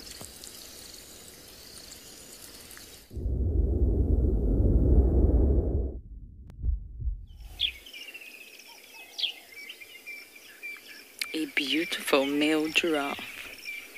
Now, we spotted one buffalo. I don't actually know how many buffaloes Steve managed to see on the dam cam, but it didn't seem to enjoy our presence, and it dashed into the Mowati. But we did find one. Maybe Gwen can let me know how many buffaloes Steve had on the dam cam.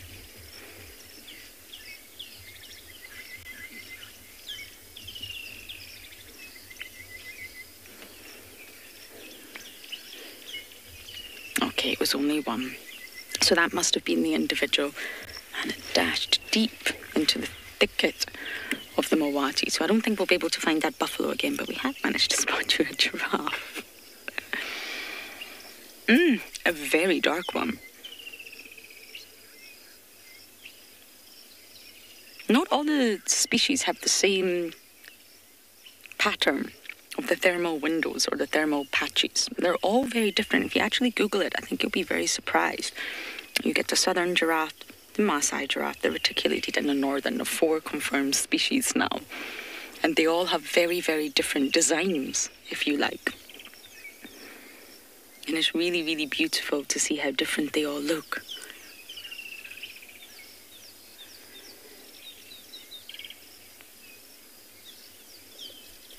There's some scars. I think this is an older boy. That's normally how you tell when they're quite heavily scarred like that. He's been through the wars.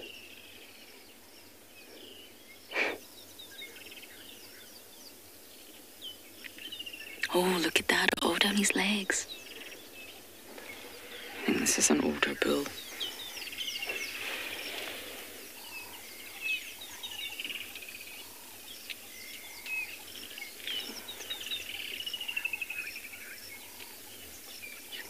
He looks quite strong. Tandy? Yes, he does look very strong. They are really powerful animals. They're just not recognized for being so, if that makes sense. I mean, the males can weigh up to 1,400 kilograms. Wow. So not only do they have that height advantage, they also have incredible body mass behind them. So they're really, really powerful. One kick from a giraffe, if you're a predator like a lion, and it could really be game over. There's some awful videos on YouTube where you see lions attempting to take down a giraffe and it just doesn't work in their favour. They're very strong. And the sort of, not only do they have a unique skeleton, they're also going to have unique muscle structures to support that unique skeleton. And the sort of, oh dear, he's going to walk right behind the car. Okay, we're not going to be able to give you any views of the giraffe for now, but let's go across to Deirdre and her meerkats.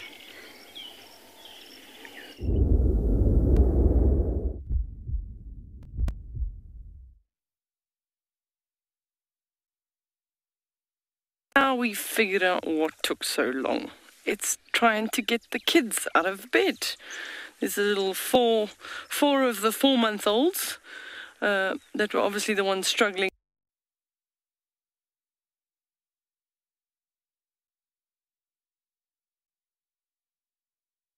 Standing there just enjoying that sun. Haven't started to look to forage yet. Everyone's still on alert. But they're still so small. There we go. He nearly fell over. They're still so small that they don't quite have the full strength to stand for long lengths of time on their legs and their tail. So often they just sit down like they're doing there. They're still getting the sun on their body, but it's a lot harder to stand up straight like the one in the background. So they'll start doing this, a couple of them that'll start doing now some burrow maintenance, just doing some cleaning up for the morning while they look around, while they enjoy the sun.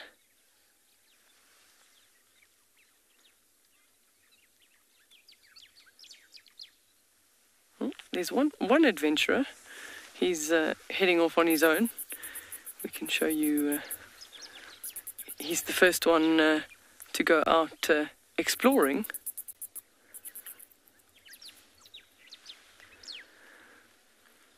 Oh, did he just got a scorpion? I don't know quite what he got, but that's the first meerkat kill for the morning. He's definitely so the 4-month-olds, the youngsters would they're capable enough now of scratching and finding food for themselves. Once they're sort of about 2 weeks old, they start going to forage for at least about a month. That they forage with the adults, and they almost stick with one adult that helps feed them, and they beg for food, and then they figure it out for themselves here. And now they're old enough to stop begging for food, so the adults just eat whatever they find for themselves. I hope that beetle's fine. He better have legged it out of here, otherwise he may well be breakfast.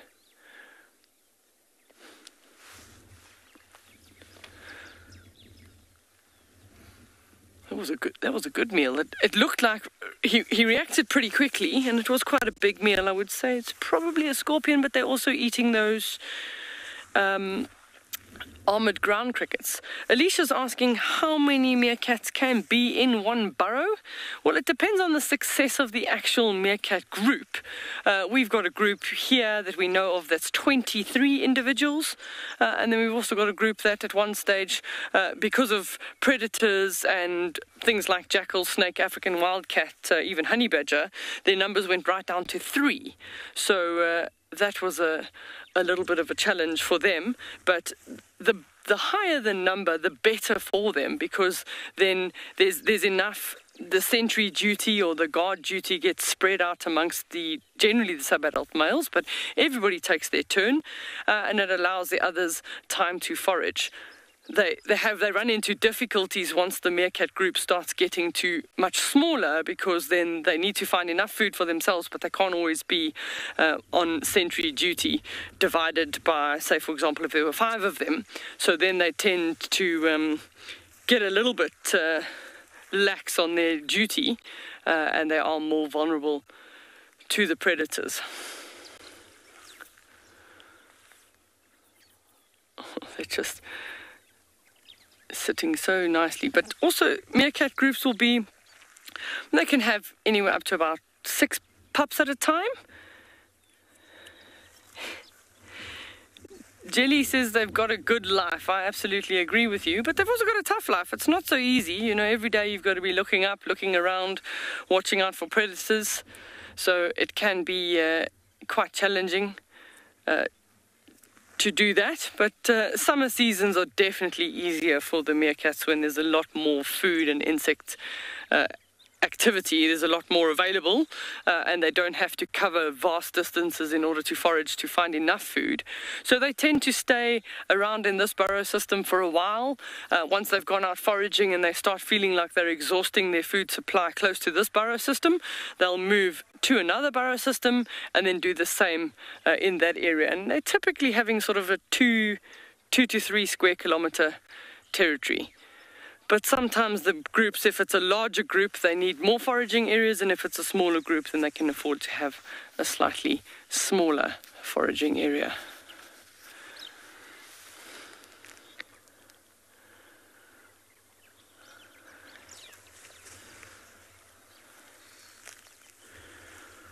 So while they're looking around, warming themselves up, we're going to send you across to Lauren, who's got a tiny insect for you.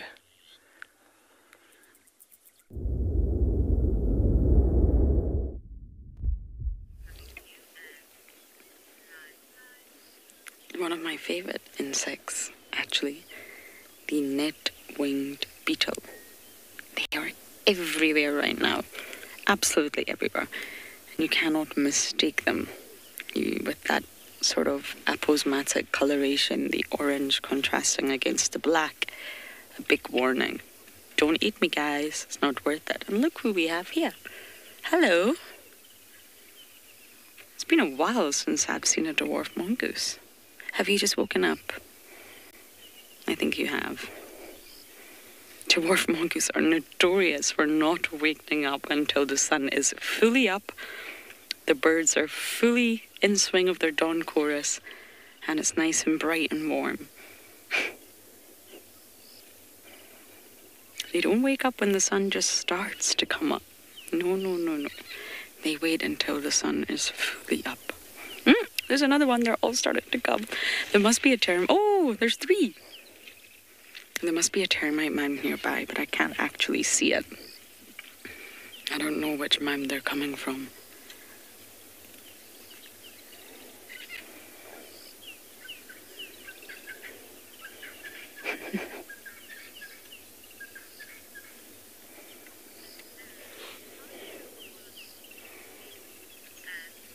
And yes, they are.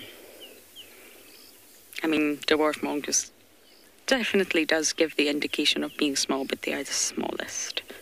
Apparently, there are banded mongoose, or a group of banded mongoose, on Weaver's Nest, and I keep looking for them, and I keep looking for them. I used to see banded a lot in the Masai Mara, but it's not so common for here in Djuma. I've not found them yet, but I'm not going to give up. But the dwarfies are probably the most common we get out here, and definitely the smallest, the low-felt, smallest little carnivore. We do get the white-tailed, but they're nocturnal, so you'll only really get lucky with them once it gets dark. And we get the slenders. We see many slenders out here, and what's so unfortunate is it's just such a struggle to get them on camera. Oh, Myers once. Was that not with James? It was. Yes, Davi is reminding me. I remember that. I think I was the other feed. And yes, James came across a Myers, I think, or is it Myers? Let me just check the... I think it's Millers. So we get a lot of different species out here. But the dwarfies are definitely the more common ones.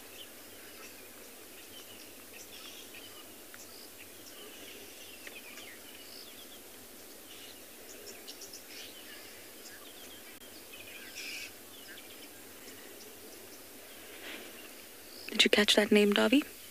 It was Sona. We think Sona. I hope I'm correct there.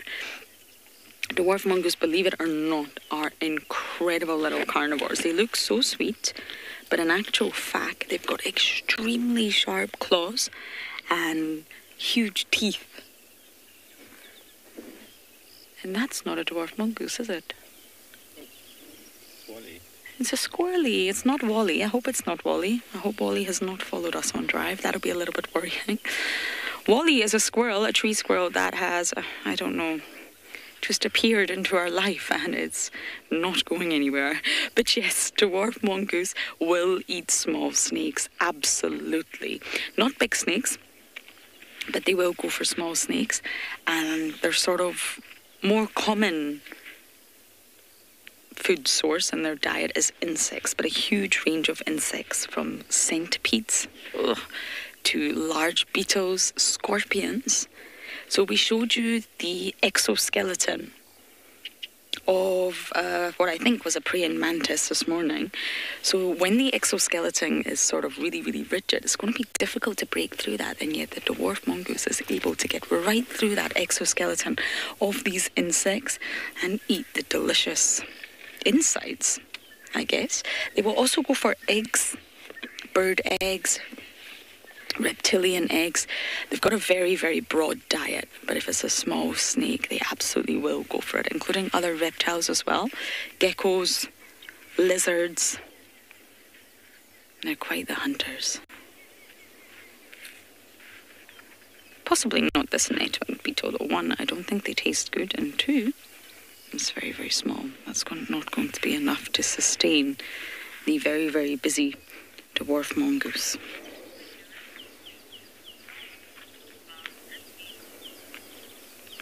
Okay, we're going to bumble back to quarantine, see if anything exciting is happening there, and we're going to send you across to Ngala with an eagle.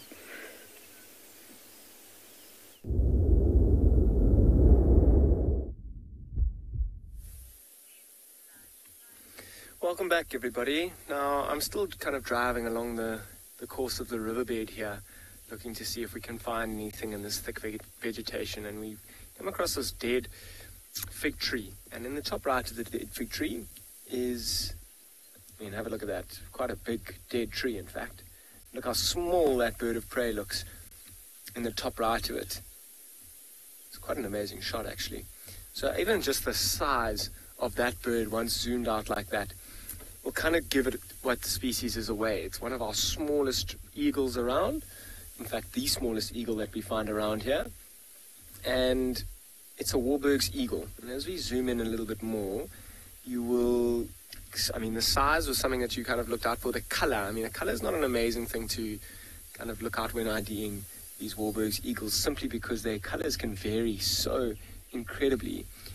And you see, as it's turning its head like that, look at the back of its head. You see that little feather, that little fluff of feather that's sticking out there, almost like a little Johnny Bravo at the back of its head. That's a distinguishing feature for this bird, this Warburg's eagle. Being so small, that little feature, quite brown in color, and during the summertime, quite a popular bird to see around. Also one of our migrants, one of our first to arrive, and leaves probably between March and April or so.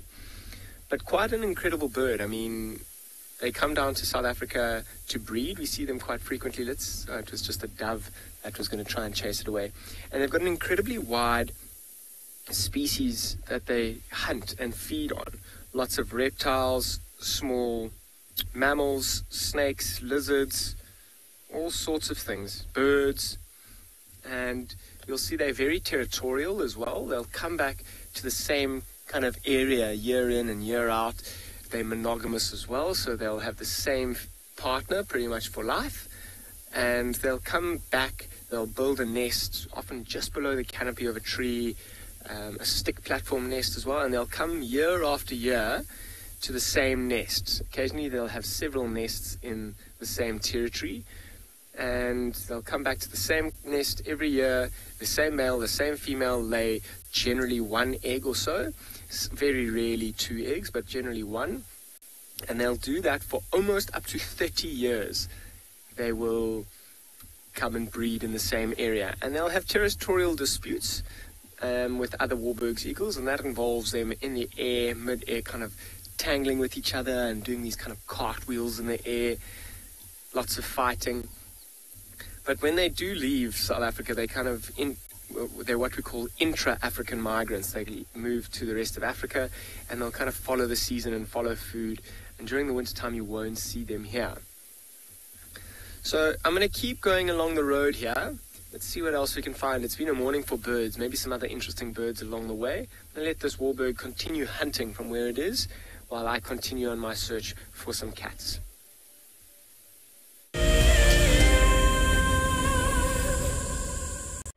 Do you dream of traveling to a far-flung wilderness location where life continues as normal? A place where you can escape to nature and breathe. If you become a WildEarth explorer, then this could soon become a reality. Subscribe today and stand a chance to win regular travel prizes. WildEarth Explorers, it's in your nature. We stopped as the dusk was settling, and there was a zebra mare underneath the bush. She was lying down. We didn't really know what was happening, and then we saw it. Everybody, there's a zebra giving birth there. There's a zebra giving birth. This is a zebra giving birth. Look at that. Look at that. Oh, you clever mare. Well done. It's born, everyone. It's born and it's alive and it looks fine. This was, of course, an unusual sighting. Normally, herbivores like impala and wildebeest and zebra will give birth during the middle of the day. This is when their predators like lions and hyenas are fast asleep. But as this little foal took its first steps, the dying embers of the day had just gone over the western horizon, and it was just the time that the hyenas and lions were starting to get active and go out foraging. This is why we didn't light up the sighting, of course. It may have compromised the zebra's eyes and at the same time attracted those hyenas and lions to the activity.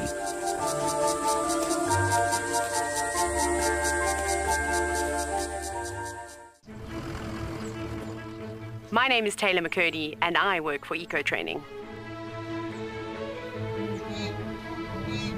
I love hearing from all of the viewers. However, I particularly enjoy those of you who have been watching for a few years. Your questions are just so advanced and they really get me thinking. If you'd like to ask a question on WildEarth, you need to register on our website. Once you've done that, head to the live safari page and submit your questions below the live feed.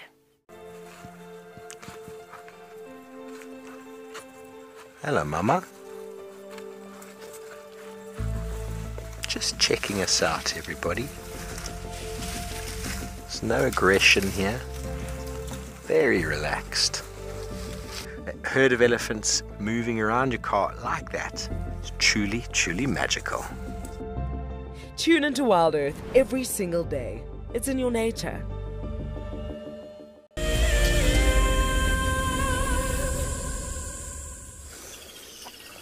So it's one herd after the next, coming down here to Ndlovu Dam. This is at least the third group of elephants that have come down here, and it's actually incredible. This one is mostly youngsters that have come down. You can see they're starting to also make their way across to the other side of the dam. Well, most of them are actually in the water drinking right now, but a few of them starting to make their way across. And you can see now just how deep it is right there, close to that tree. I'd like them to go a little bit further forward so we can really see just how deep it is right next to that leadwood over there. I see more elephants just at the other side of the dam. So we know elephants can communicate over huge distances. So clearly the first elephant group came, announced that the water was good and full and lovely, and then the next herd came and confirmed that in the next herd. And I'm sure there'll be more elephants that come down.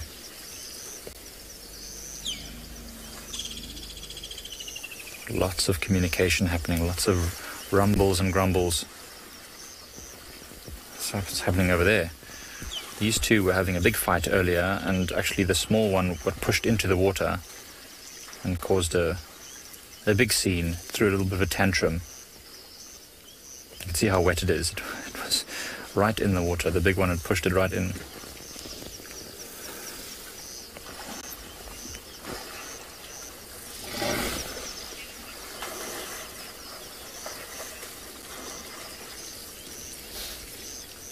Leopard Lover, I'm not sure that I understood the question. Did you ask what I've learned about the bush from elephants? If I understand that question correctly. Maybe if I can get that question again. Well, so I did understand it correctly. You know, elephants are very stoic animals. They continue on with life. If they find water, it's great. If they don't find water, they just keep moving until they find water. They're patient, caring mothers, protective. I think it just teaches you a lot about maturity and about just keeping on going and moving forward, I suppose. It's pretty incredible. That's what it's taught me personally. What it's taught me about the bush.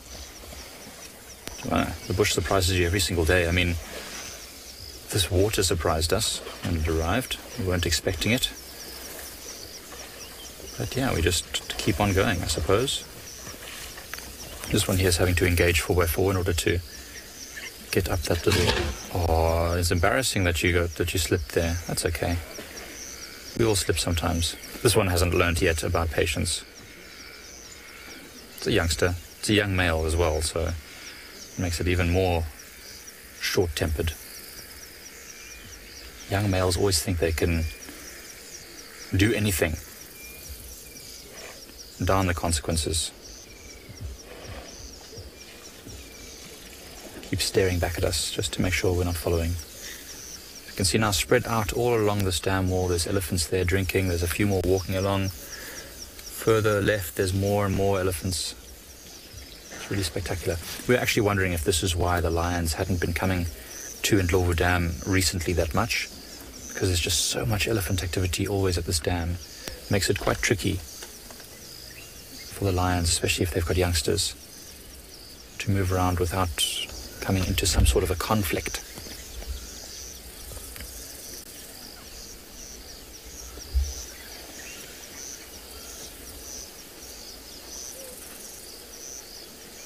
Actually incredible, considering there's probably around about 30 elephants at the waterhole and around the waterhole right now, that they can be very quiet. Apart from a few grumblings here and there, a few splashes, there's really not much sound. You really can hardly tell that there are that many massive animals.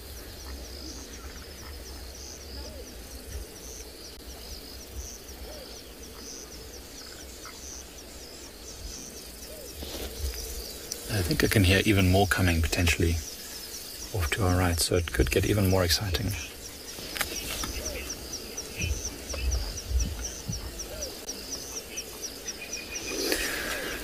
Can elephants taste sweet, bitter and sour tastes? I'm almost certain that they can in fact differentiate flavors, because I mean they love marula fruits. I mean they literally seek them out in this time of year now when marulas are fruiting heavily and the fruits are falling on the ground. They will literally avoid, some of the bulls anyway, don't seem to be eating anything else other than marulas. They must eat other things as well, but I'm trying to see if there's any elephant dung close to us right now. I know we have seen a lot of elephant dung, but I can't see any that shows the marula fruits. But yeah, they love marula fruits and citrus. There's lots of stories of elephants coming right up to people's vehicles when they're camping in places like Botswana, where there are no fences, and they literally put their trunks in the car to reach and grab bags of oranges because they absolutely love citrus. So I'm sure that they can taste sweet and sour. Sometimes you see an elephant put something in its mouth, chew it a little bit and then just spit it out. Does not like it. Interestingly, there's this young bull now just approaching us for no reason whatsoever. All the other elephants are far away. And this one here is just coming back to investigate us. What are you up to? See what I mean about young Young bulls just think that they own the whole place. Where are you going? Everyone else went the opposite way. He's a rebel, that's what he is. Just making a little noise, grumbling and rumbling.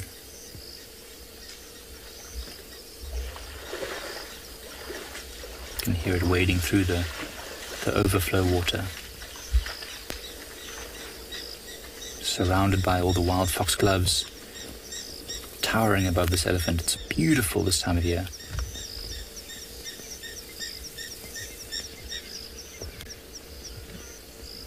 Not really sure what's happening, to be honest. I know that this elephant can communicate over a huge distance, but why it would be leaving its herd and going in the opposite direction is beyond me. It's not so old. There's no reason for it to be leaving. The mother wouldn't be chasing it at this age yet. It's probably only about 6 or 7 years old, maybe even less.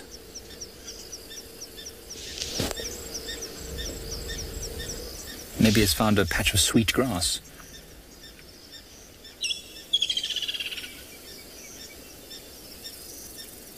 I mean, it is rumbling all the time, so it's communicating. Maybe it's just had an argument, a falling out with one of its siblings, and so it's just leaving the waterhole to give it a bit of a break. It's always good to avoid conflict, after all. Give itself time to cool off.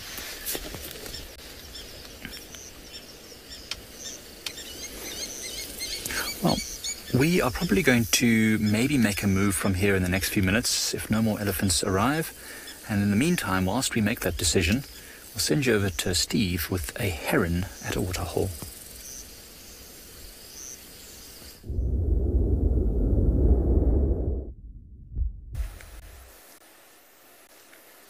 Welcome back to the Dam Cam, everybody, where we've got a very intent heron. Beautiful concentration and awareness.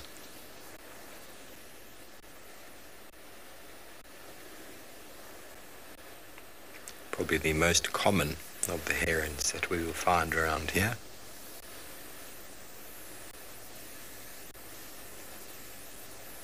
See those enormous feet for allowing them to move in the very inundated, floody waters, muddy waters.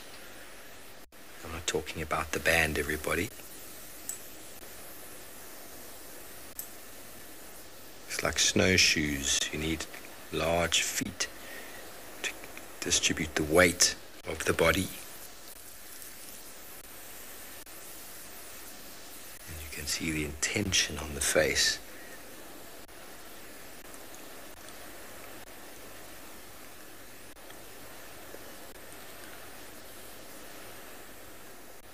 So the intention is very clear from this fellow. He obviously saw something moving in the pan. It could be a frog. Most likely a frog. I don't think there's many fish. And if it stays relatively still, that neck will start to arch. And it's able to thrust that very powerful beak, very accurate beak, forward, pinpoint location.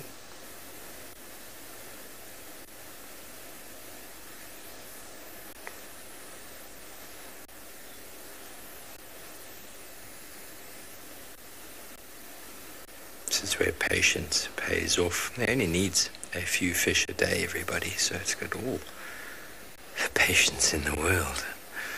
You know, in the middle of your hunt, when you suddenly get a bit of a bum itch, there's nothing quite like it, is there? You just got to scratch that spot. What spot? Yes, that spot. Ascari wants to know, why do some birds hop and some walk? Well, Ascari, it's got a lot to do with the leg structure, the foot structure. Some birds are designed to spend a lot more time on the ground, and so walking, whereby the foot goes one left, one right, forward, is a very efficient way of moving.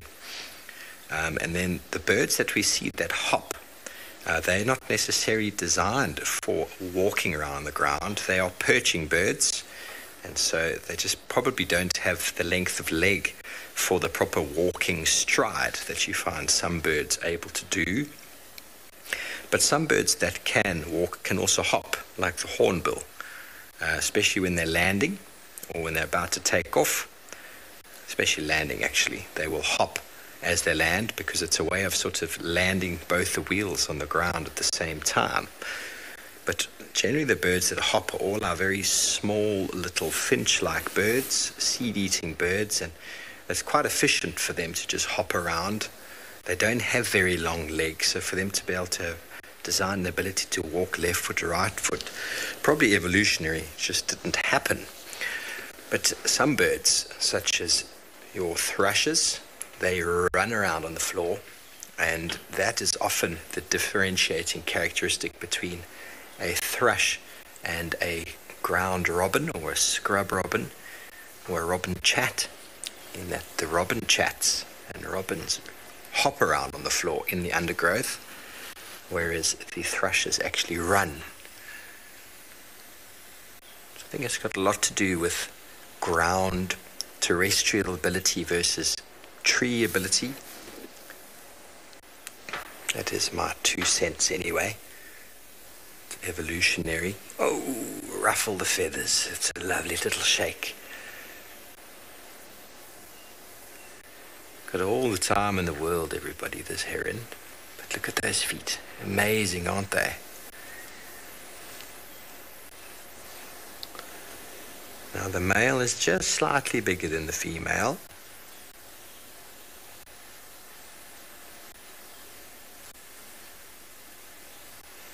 And this just wants you to see its reflection now.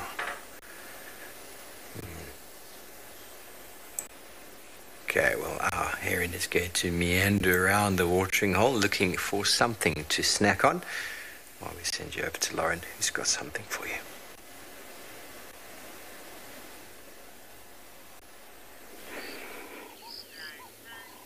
I think we need to start calling that heron the hungry heron. I think it's the same one. It's very hungry. Now I'm hungry. Now we are looking at an elegant grasshopper. It's definitely a grasshopper and not a cicada, but I thought I would share something very fascinating with you about cicadas. Sometimes grasshoppers are called locusts and locusts are called cicadas and cicadas are called locusts. There are differences, but there's something called swarmageddon. Don't you just love that? Even Davy chuckled there. Not Armageddon, swarmageddon. And it refers to a vast number of cicadas, around 3 million, emerging from underground in North America. And they are in fact called the 17-year cicadas. It's not the best name I've ever heard, but you know, we'll work with it. And they're sap-sucking insects. So what happens is they live underground and they completely forego any sort of life or any outdoor above-ground life for 16 years. 16 years in the UK, that's the age you start driving. That's a long time. And these cicadas live completely underground in the dark depth underneath the trees. They do feed, they feed on the sap. It's almost like a root sap cocktail, if you like, through their proboscis. So they don't have mandibles, they're not chewing anything. Just like a butterfly, they're drinking the sap through their proboscis. And then, on year 17, well, they emerge in such vast numbers. It's said to be very, very creepy, shall we say. It's quiet, they're wingless, they don't fly, but they all sort of climb out from the tree on year number 17. So I guess if you've spent 17 years underground being very quiet, you're going to want to make up for that, I guess. And they sing. And they sing at such an intense, high frequency that the noise is said to be almost deafening. And can you believe it? Some people's hearing has actually been severely affected by this, that they've suffered from slight hearing loss. There's also lots of stories from North America, I don't quite know where, that they have to cancel things like weddings and large events because the cicadas have emerged and they're so loud that it's not possible to hold that event anymore. You wouldn't be able to hear one another. The sound can actually be as high as 100 decibels. So weddings have been cancelled, gatherings, and that's exactly why they call it the Swarmageddon of the 17-year cicada. Unbelievable.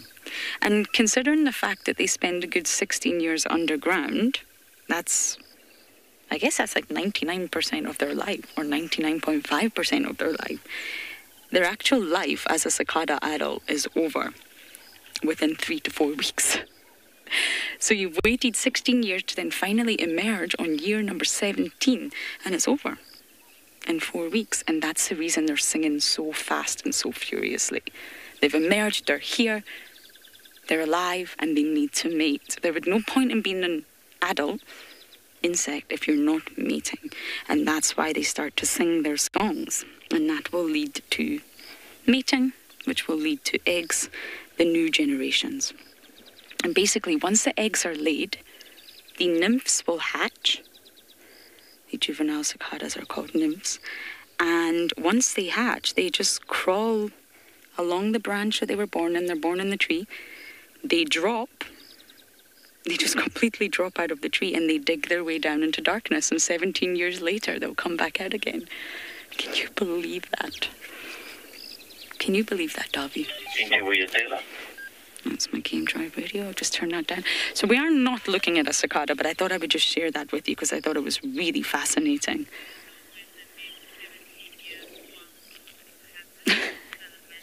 Salamander, no, I don't. And of course, for different swarms, for different colonies, it's going to have a different emergence date.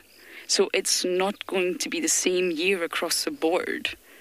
And apparently it's a huge problem, just at least in terms of sound. So I don't know when that's going to happen. But I will try and find out for it. I will try and find out for you. They're said to be one of the longest living insects. And there's also a 13-year cicada. I'm sure I don't need to explain that one to you. I'm guessing it's very, very similar. And they have sort of different broods with different timings all across the US. So it's going to be very unlucky if you plan your wedding day on that same sort of time that after 17 years these cicadas emerge. And their genus name, is Magicicada. Magicicada, I think that's how you pronounce it. So they're very peculiar indeed. And one of the main questions in science is, how do the insects know when it's been 17 years? I struggle to remember what day of the week it is. Luckily, we have an iPhone. But the cicadas do not have an iPhone that I know of. So how on earth do these creatures know, oh, it's been 17 years now, everyone, it's time to emerge? And it's astonishing. There's really lots of different sort of theories, basically, as to why they do this. And the sort of answer to the why is for survival, of course. They say that this type of behavior, this life cycle, reduces the chance of being eaten. What do I mean by that?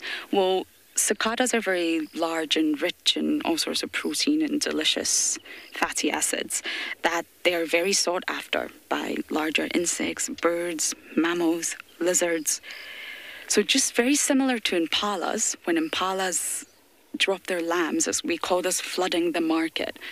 It's a very similar sort of strategy, if you like, and they flood the market.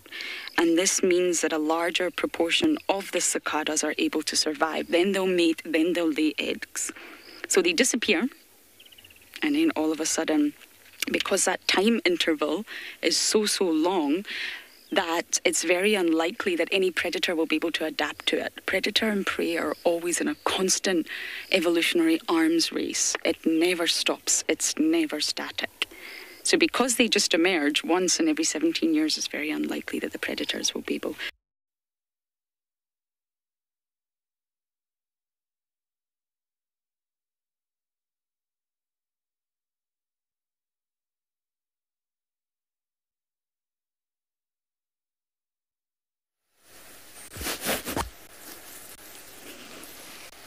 Sorry about that, everybody, but we still have a very hungry heron here, as Lauren calls him, or her.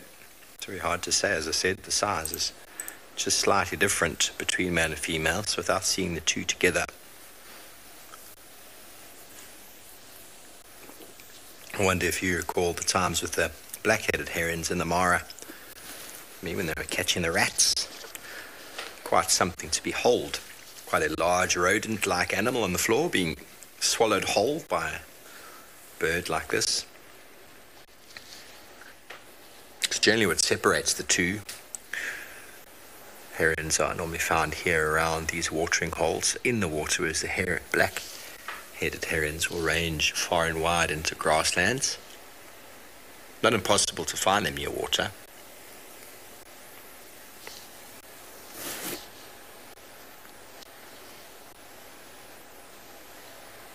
But the black eyebrow and those plumes on the back of the head there will separate the two. Justine, do all parents hunt the same way?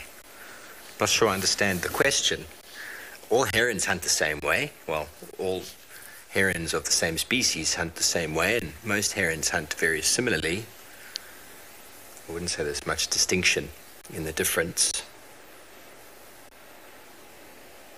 The very sharp beak and long, powerful neck is designed for fast, quick stabbing motions. A very still, statuette-like embodiment allows them to remain undetected from their predator, from their prey, for the most part. Obviously, it is an arms race where the predator gets good, so the prey improves on their ability to remain undetected. But this fellow is just gorging itself now. I would say it's probably on small tadpoles. Could be insects as well. Can't really tell from here.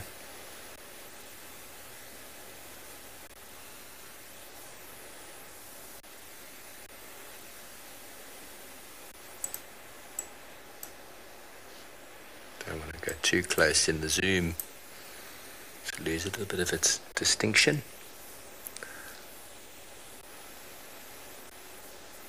Imagine you could apply just a moment of that focus to your day.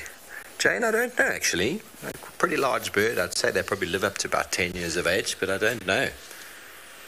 I don't know how old or how long herons live for naturally in the wild. I can try to find out though.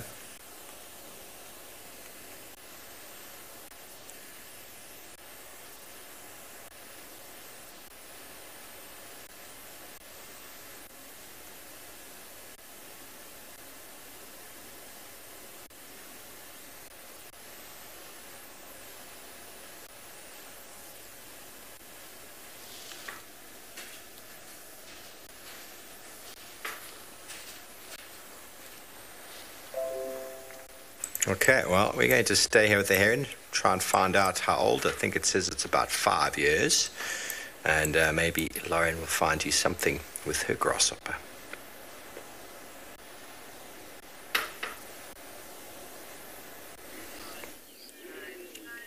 Sorry about earlier. I do not know what happened. We did not move. So I don't quite know where I got to, but basically the why is that most likely the swarmageddon will never be in sync with the predator's life cycle, and it reduces the chance of being eaten. So it's a survival trait. But the how, if you like, how on earth does a cicada know it's been 17 years? I even forget what age I am sometimes. Honestly, I still think I'm 21. And it's said to do with soil temperature. So when they're at depth, they're below the surface and amongst the roots of trees. And when the temperature has remained above 18 degrees Celsius for 4 days, for the 17th time, the cicada's internal alarm clock goes off simultaneously across the board. Oh, hey guys, right, that's 18 degrees Celsius for 4 days now. For the 17th time in a row, it is time to emerge.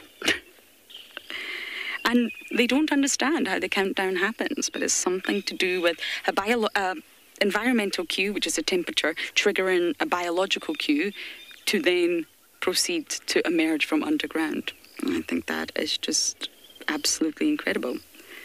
They also thought it was maybe to do with counting the sort of number of times the trees blossom. But again, I think that was pretty much debunked. So as I mentioned in the beginning, a lot of people confuse cicadas with crickets and grasshoppers. And basically, when we say bugs, that's actually sometimes incorrect. Not all insects are bugs. Bugs is a term that we just use loosely.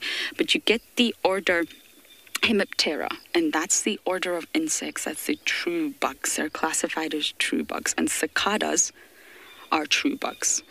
Whereas crickets and grasshoppers they belong to Orthoptera. I think that's how you pronounce it. And they are not classified as true bugs.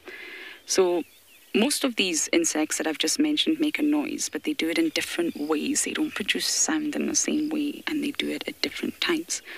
So generally, during the sort of middle of the day in the hot sun, when you hear that sound begin, it's normally the cicada that's making that sound.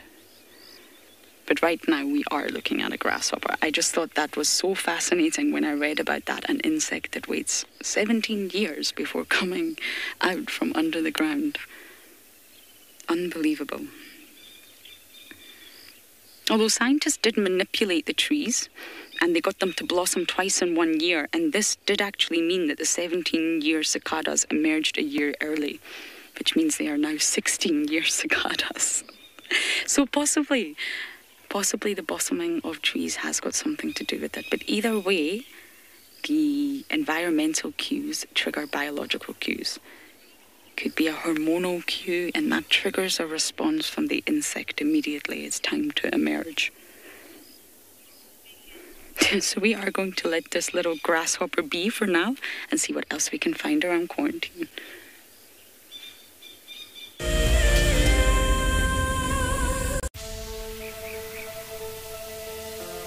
How insane is that animal? This is out of this world. Fantastic. Good, Mama. Wow, what a way to start off. Just such an incredible privilege to be out here. It just keeps on delivering. There you go, there you go. Heart is pumping right now. 3, 2, 1. You are live, you are live. Look at this, everybody. We've got a live kill.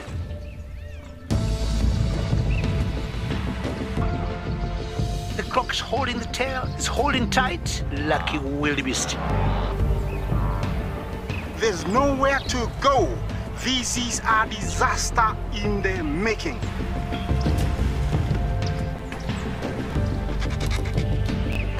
This is the first leucistic zebra I have ever seen in my life. Oh, here comes a lion. Run, little guy. Go on. Something that I have never seen before in my entire life that you are now watching live. My heart is in my mouth, everybody. Look at this. It's gonna make it. It's going, it's going.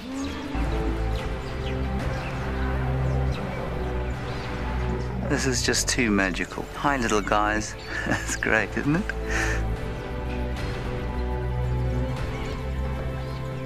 Has it just pretended to be dead? That is the coolest thing I've ever seen. Look at that. Scuba Steve has got a friend. You've got a friend in me. It couldn't be a better morning. This is just too special. Oh my goodness, we've got a turtle.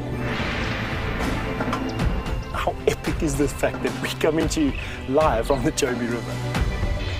It's the most incredible feeling to be here. This is live and we're in Rwanda. This is a very, very different adventure, charged with emotion. Look at that little zebra about to be born. There's the head. Oh, you clever mare. Well done.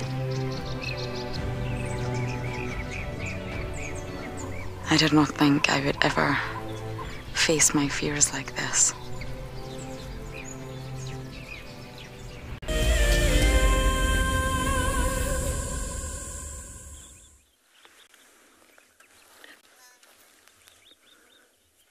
Here we have a little family of ground squirrels. We actually had another burrow system where sometimes the horse meerkats like to live, and this group of squirrels also lives here at the same burrow system. But the horses they've moved to another another den at the moment.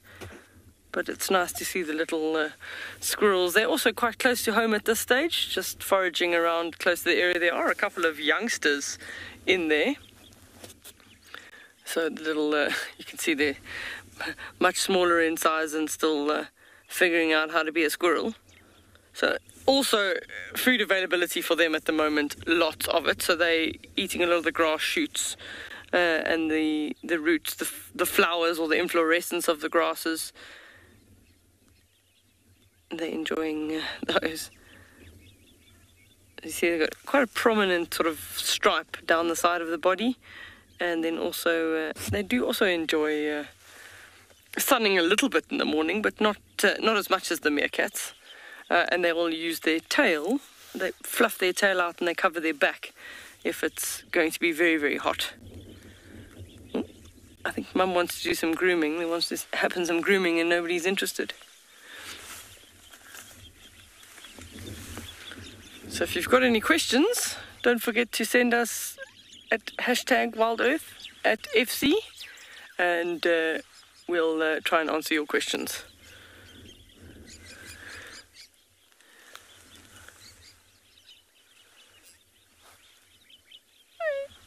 Haley is asking if we've got tree squirrels in Tswalu, if I understood the question correctly.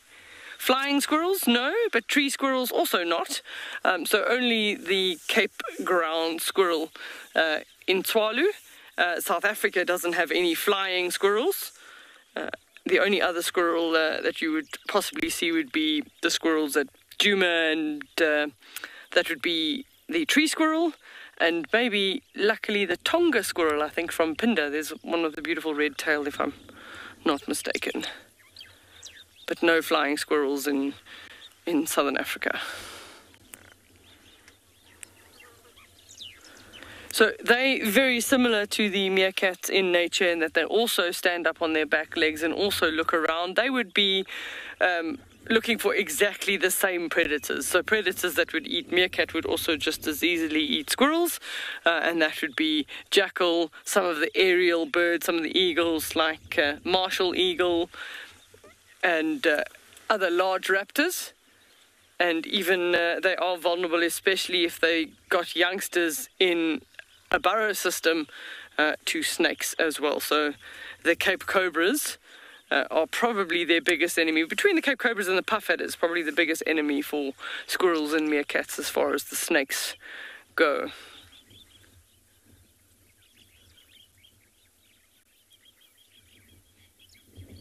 Busy cleaning his toes, giving himself a manicure.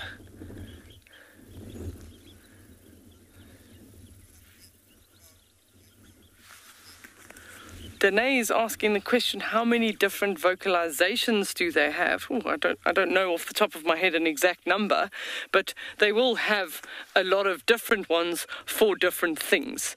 So they'll have a different alarm for an aerial predator, a different alarm for a ground predator, and then also different vocalizations for communication amongst them. So I'm sure if we Googled it, we'd find an exact number of what the researchers have figured out. But yeah, there will be a lot of different vocalizations, and that goes with many animals.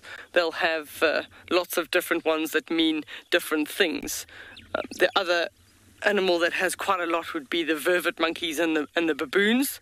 They often have different alarm calls for different species. So we actually found, I'm going to put it here for Morgan. On the vehicle, we found on the road close by, we found it was lying like that, which, if we have a look, somebody had a nice snack on this melon. So this is generally a round melon. They can get quite big, probably about that size, and has lots of seeds inside. I'm sure one of the guides has cut one open for you, but we only found this little piece.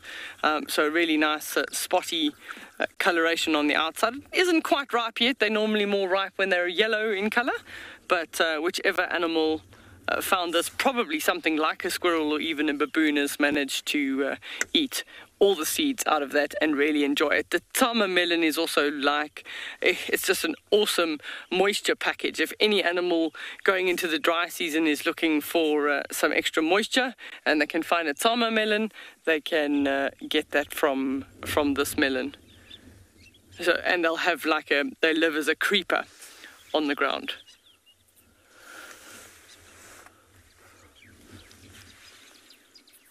Pretty little melon. No, you still turned around for you.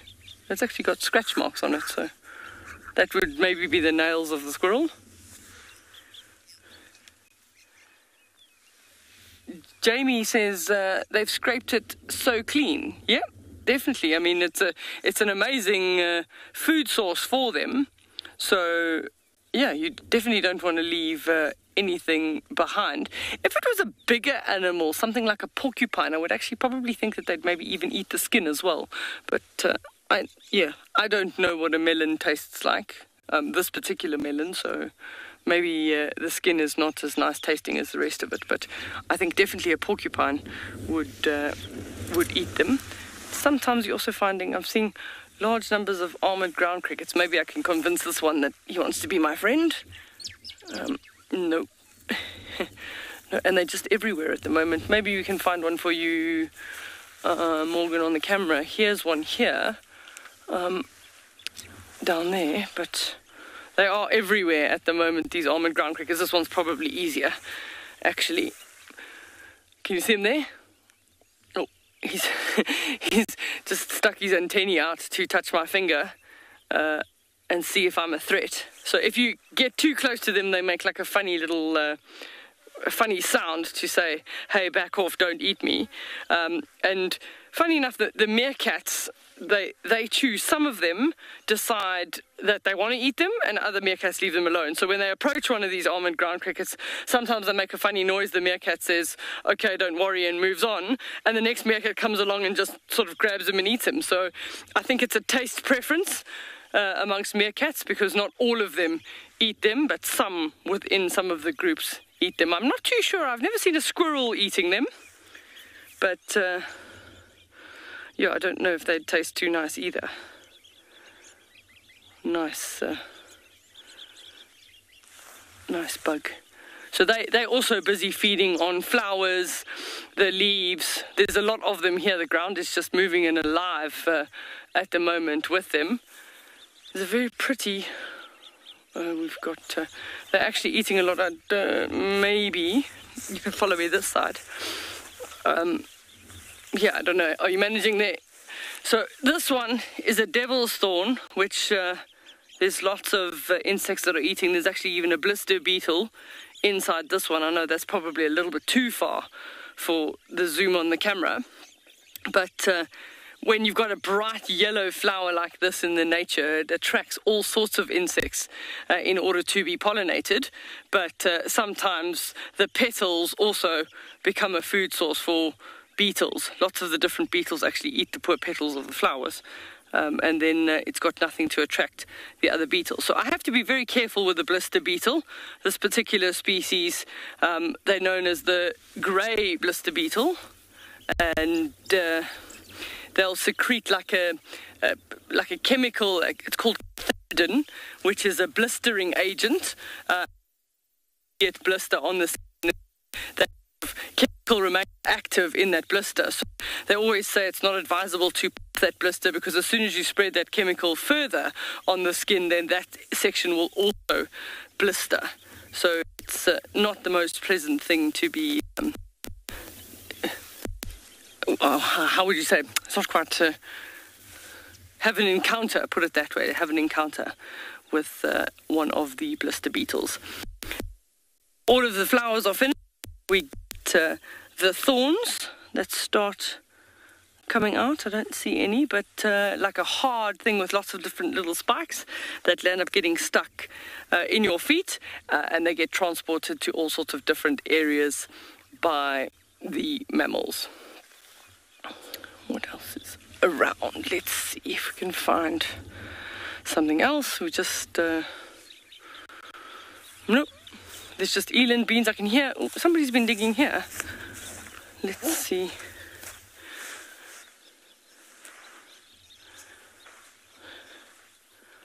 Sorry, FC, you're going to have to repeat that question. It didn't come through at all.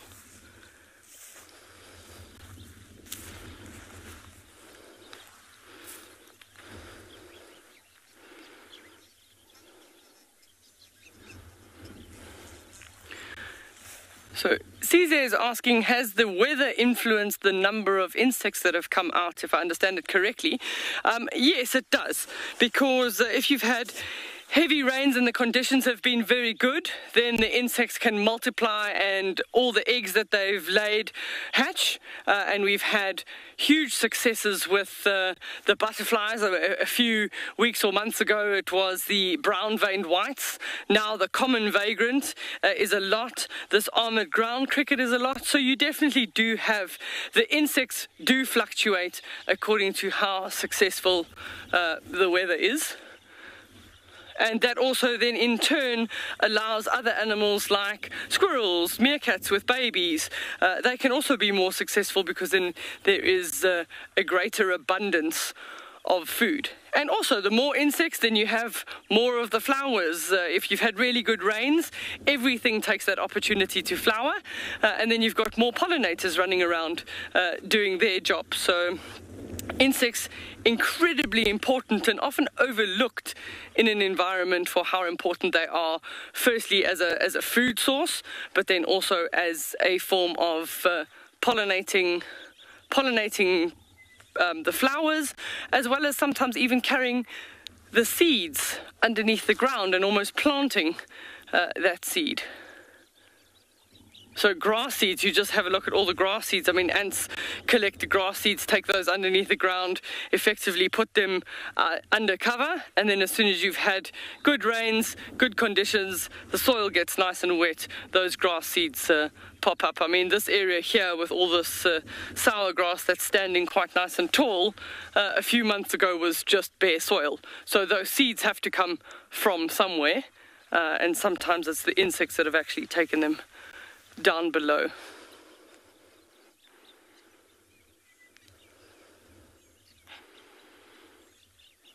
Squirrels are definitely having a lazy morning, not heading out too far this morning.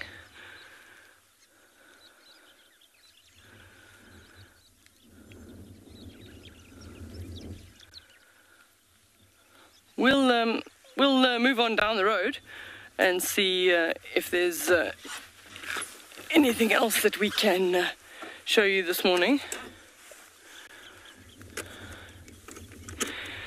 Tammy is commenting that there seems to be a lot of squirrels in Tswalu.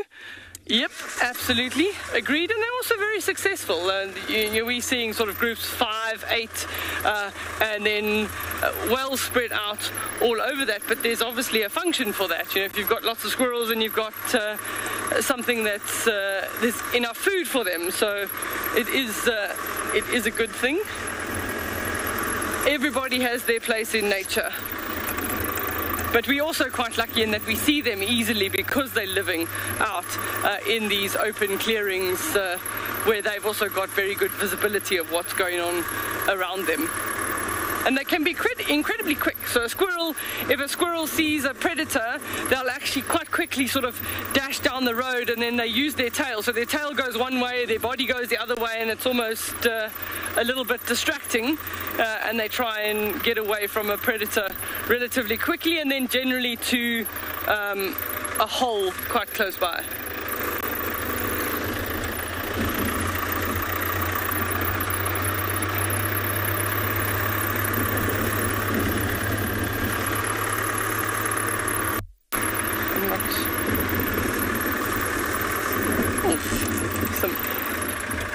That's a new flower, yeah. Maybe we can do these ones, they're quite pretty. So there's a nice new flower here, well, new for the season. So we're just going to quickly show you just a beautiful picture of a nice, I think this one's nice, just a morning glory, one of the creepers that are covering the ground here. We're going to send you across to somebody that's got something else nice to show you.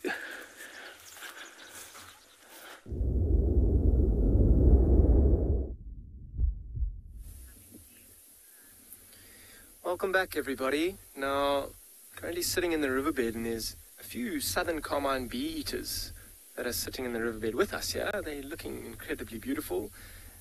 Little carmine or red throats. There's actually a few of them around. This one's just the easiest one to look at the moment. You see how its head's kind of moving around? It's sitting in the sand, hunting, essentially. And they feed on all sorts of flying insects that are flying around. You'll often see them kind of fly up, catch one, maybe move around. There are some that are flying around in the background. They're very tricky to get. So let's see if this one does. You see how it looks up like that? It also gets a really good view. There's another one in the road there. Head moving around, pop it up towards the sky. It's often gets a good silhouette of an insect as it's flying by against the sky, and that'll give it a good chance to fly up and kind of hunt and take it out then.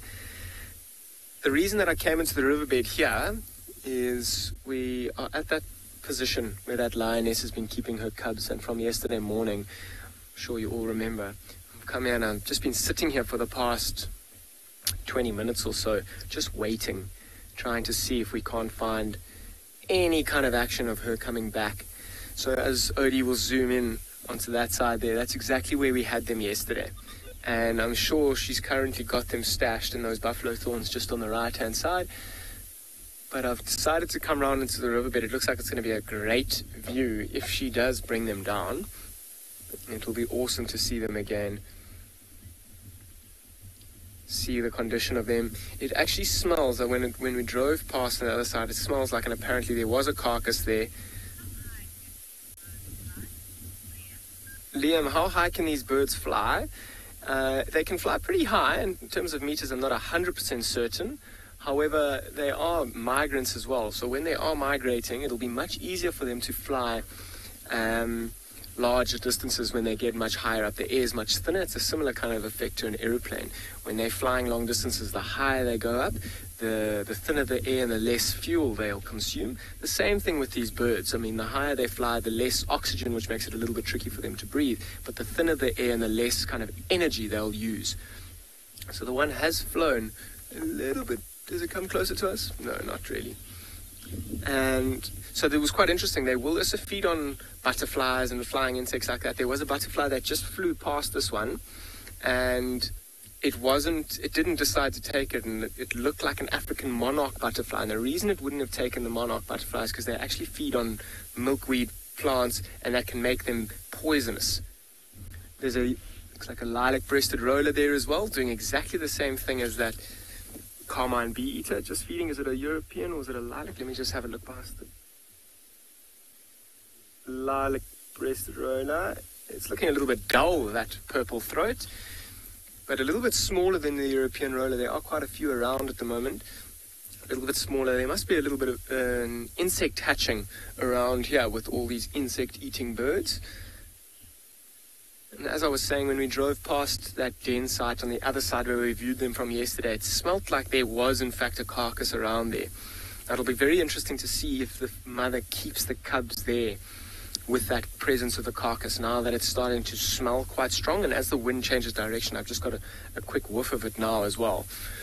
It's not an ideal den site anymore with a carcass close by, and the reason for that is that smell that is around here will travel and will attract all sorts of other kinds of predators which will endanger those cubs. So while we sit here and wait, I'm going to send you over to Lauren with some elephants.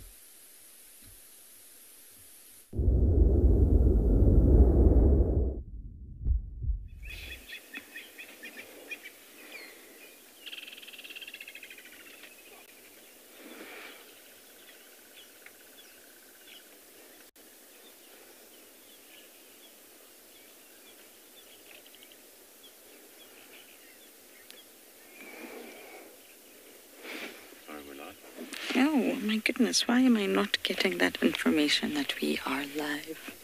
I thought Davy was teasing me there. We were actually off the vehicle looking for more insects on quarantine.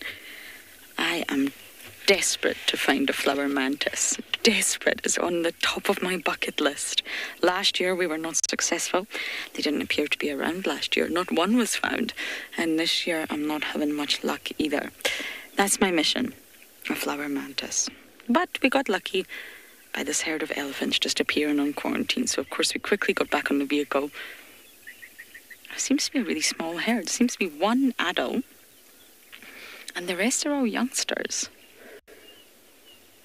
My guess would be that these individuals have just split from the rest of the herd. There's youngsters of all ages, teenagers, very, very small calf, and then, of course, a large female. And quarantine's easy to feed on. You don't have to bash your way through the thicket. You can just casually stroll along and take up all the grass. There's so much grass here. It's never ending. And that's why I think almost every day now we're finding elephants on quarantine. I do miss the bushwalk days, where you could just walk on quarantine and have elephants on foot. It's quite a magical experience.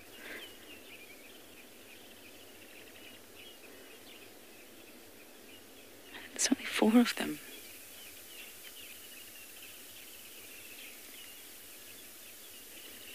Look at the different sizes there. Isn't that lovely, seeing them all lined up like that? It's very difficult to gauge the age of an elephant. We get asked that question a lot. It's not easy. And to be perfectly honest, you can only do just that and try to gauge the age. Unless you've known the elephant since birth, it's going to be very difficult to put a precise number on that.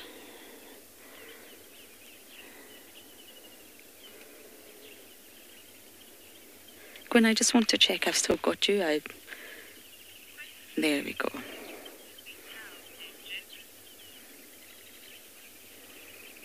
Lucas, you're asking how do you tell their gender? Also not so easy. I think for adults it's quite easy. If you see an elephant adult on its own, you can almost safely assume that it's a bull, like we had this morning. The bulls and cows, once they reach a certain age, they develop different body shapes. So from a distance, you probably can identify the body shape. But as soon as you see an adult like this one here, look for the mammary glands. It's one of the most prominent features that you will see in a female cow. These swollen mammary glands, just like that, and immediately you will know that it's female.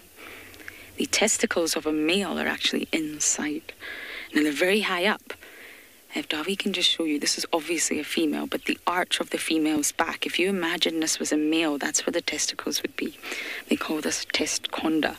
It's a very interesting sort of phenomena. Why on earth are they on the inside? So that's why it's tricky to tell. You can't immediately look at genitals and know.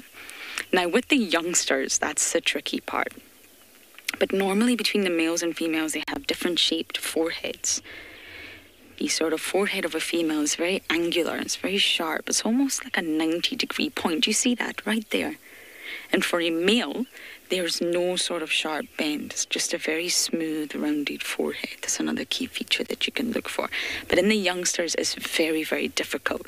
Unless they extend their penis and make it obvious, it's not so easy to tell in the youngsters. But the adults, it's fairly obvious. And that's the best way to identify the gender. Now, they don't quite understand in science why the testicles are inside. It's the same with hippos and the same with rhinos.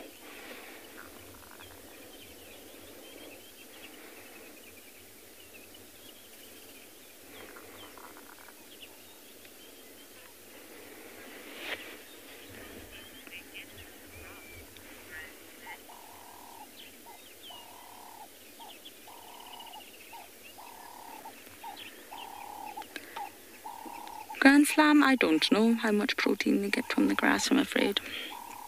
They will get protein. It'll be digested in a completely different way. Cellulose is not easy to break down. You need a special enzyme called cellulase to break down cellulose, and it's not easy. But once the sort of food that they eat is broken down completely, it'll be in the form of amino acids, which are the building blocks of protein. But as for how much protein, I'm sorry, I don't know.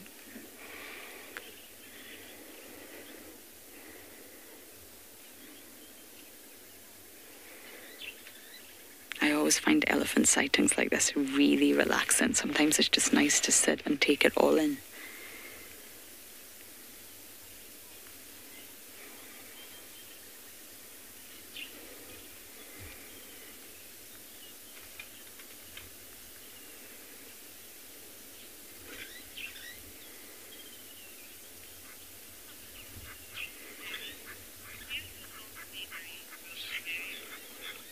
Rosemary, yes, it's a very beautiful scene. You can hear that noise, that's a lilac-breasted roller. And also the starlings.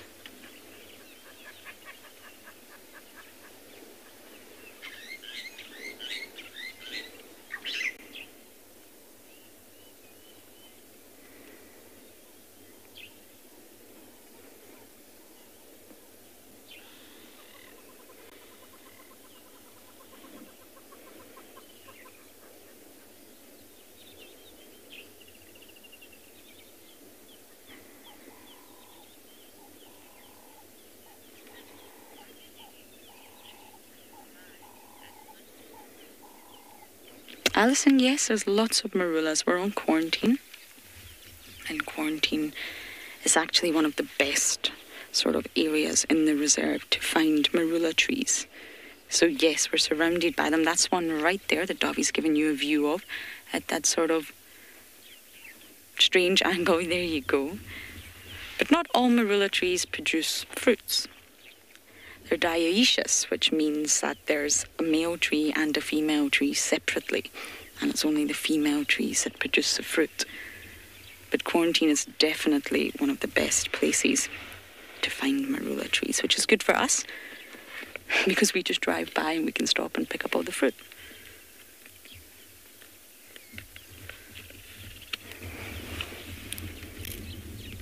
They won't just be feeding on marula fruits. During the summer, that'll just be a nice, sweet treat for them.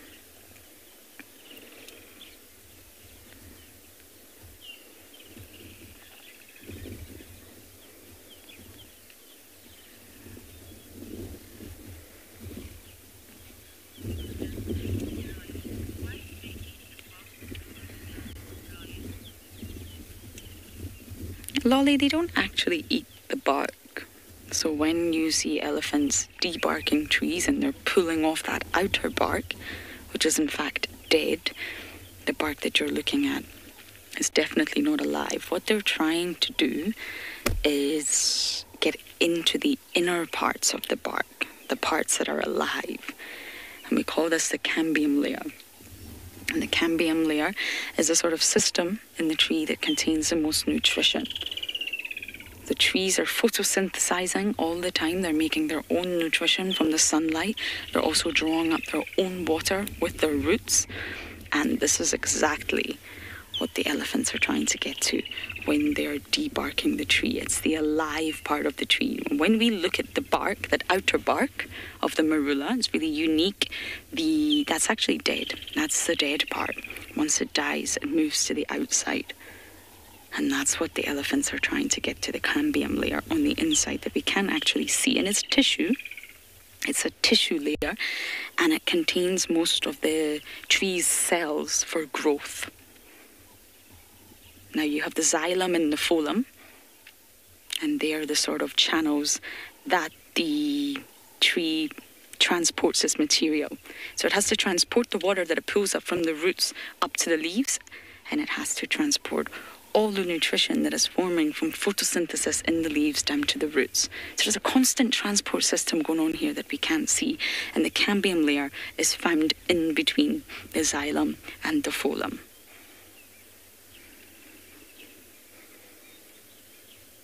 And that's where all the nutrition is. And I can imagine that it tastes so delicious. So we're going to sit with these elephants just a little while longer.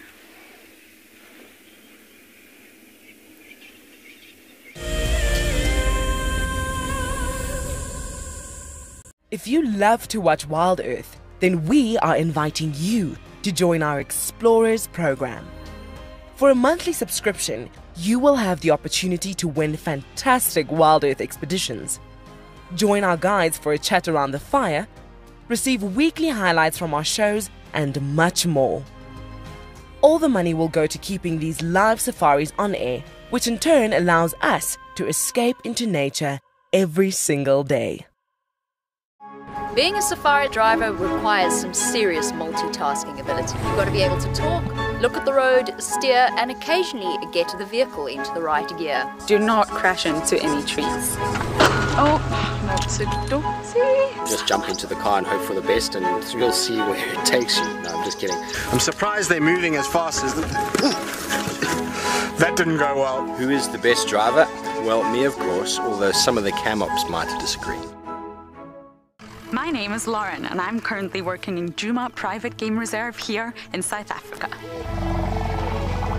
I love answering your questions during the live safaris. It's my favorite part. It feels like you're on the vehicle with me, and I'm able to teach you exactly what you want to know. If you want to ask a question on WildEarth, then you need to register on our website. Once registered, you must go to the live safari page and ask your question below the live feed. Something very, very interesting. I didn't plan this, but this is a scene rarely seen.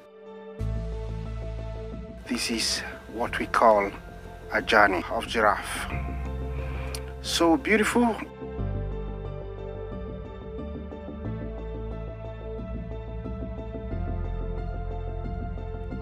Tune into WildEarth every single day. It's in your nature.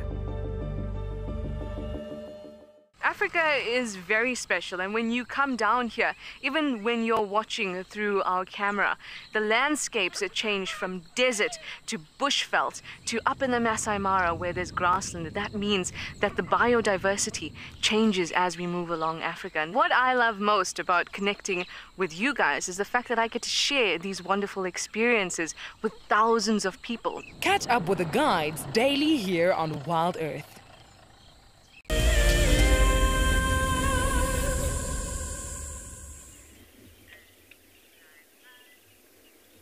The elephants are still here, moving slowly and slowly a little bit closer to the car. And you can see, well, I think it's disappeared, but the fork-tailed drongos are never too far away. From large herbivores, at least. I think it shows remarkable intelligence to know to follow the herbivores because they disturb the soil below. They disturb the ground. It keeps on darting away. And they know that they're going to be in store for a delicious insect treat.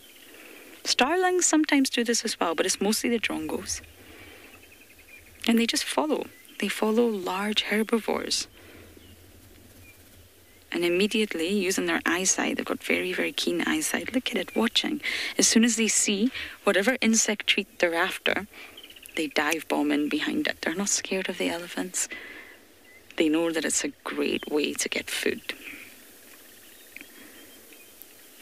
It's starlings there as well. I wonder if it's after the same thing. The elephants, of course, are not disturbing the insects intentionally. They just do this as they're moving in summer. Look at that one. That's very brave.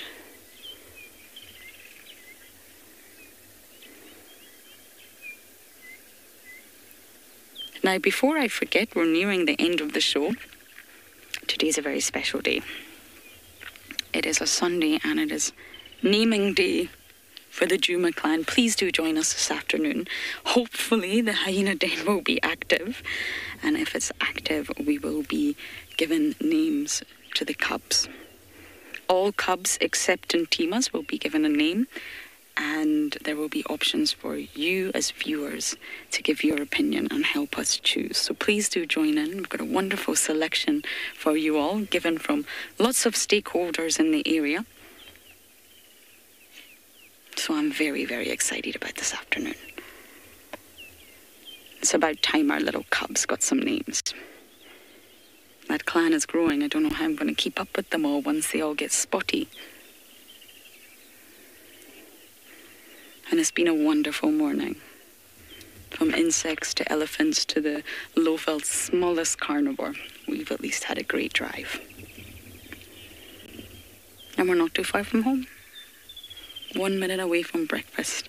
So everyone, thank you so much for jumping on board. It's always a pleasure to have you here for all your comments and all your questions. And please do join us this afternoon. We will be out as usual for our sunset safari. So until then, have a great day.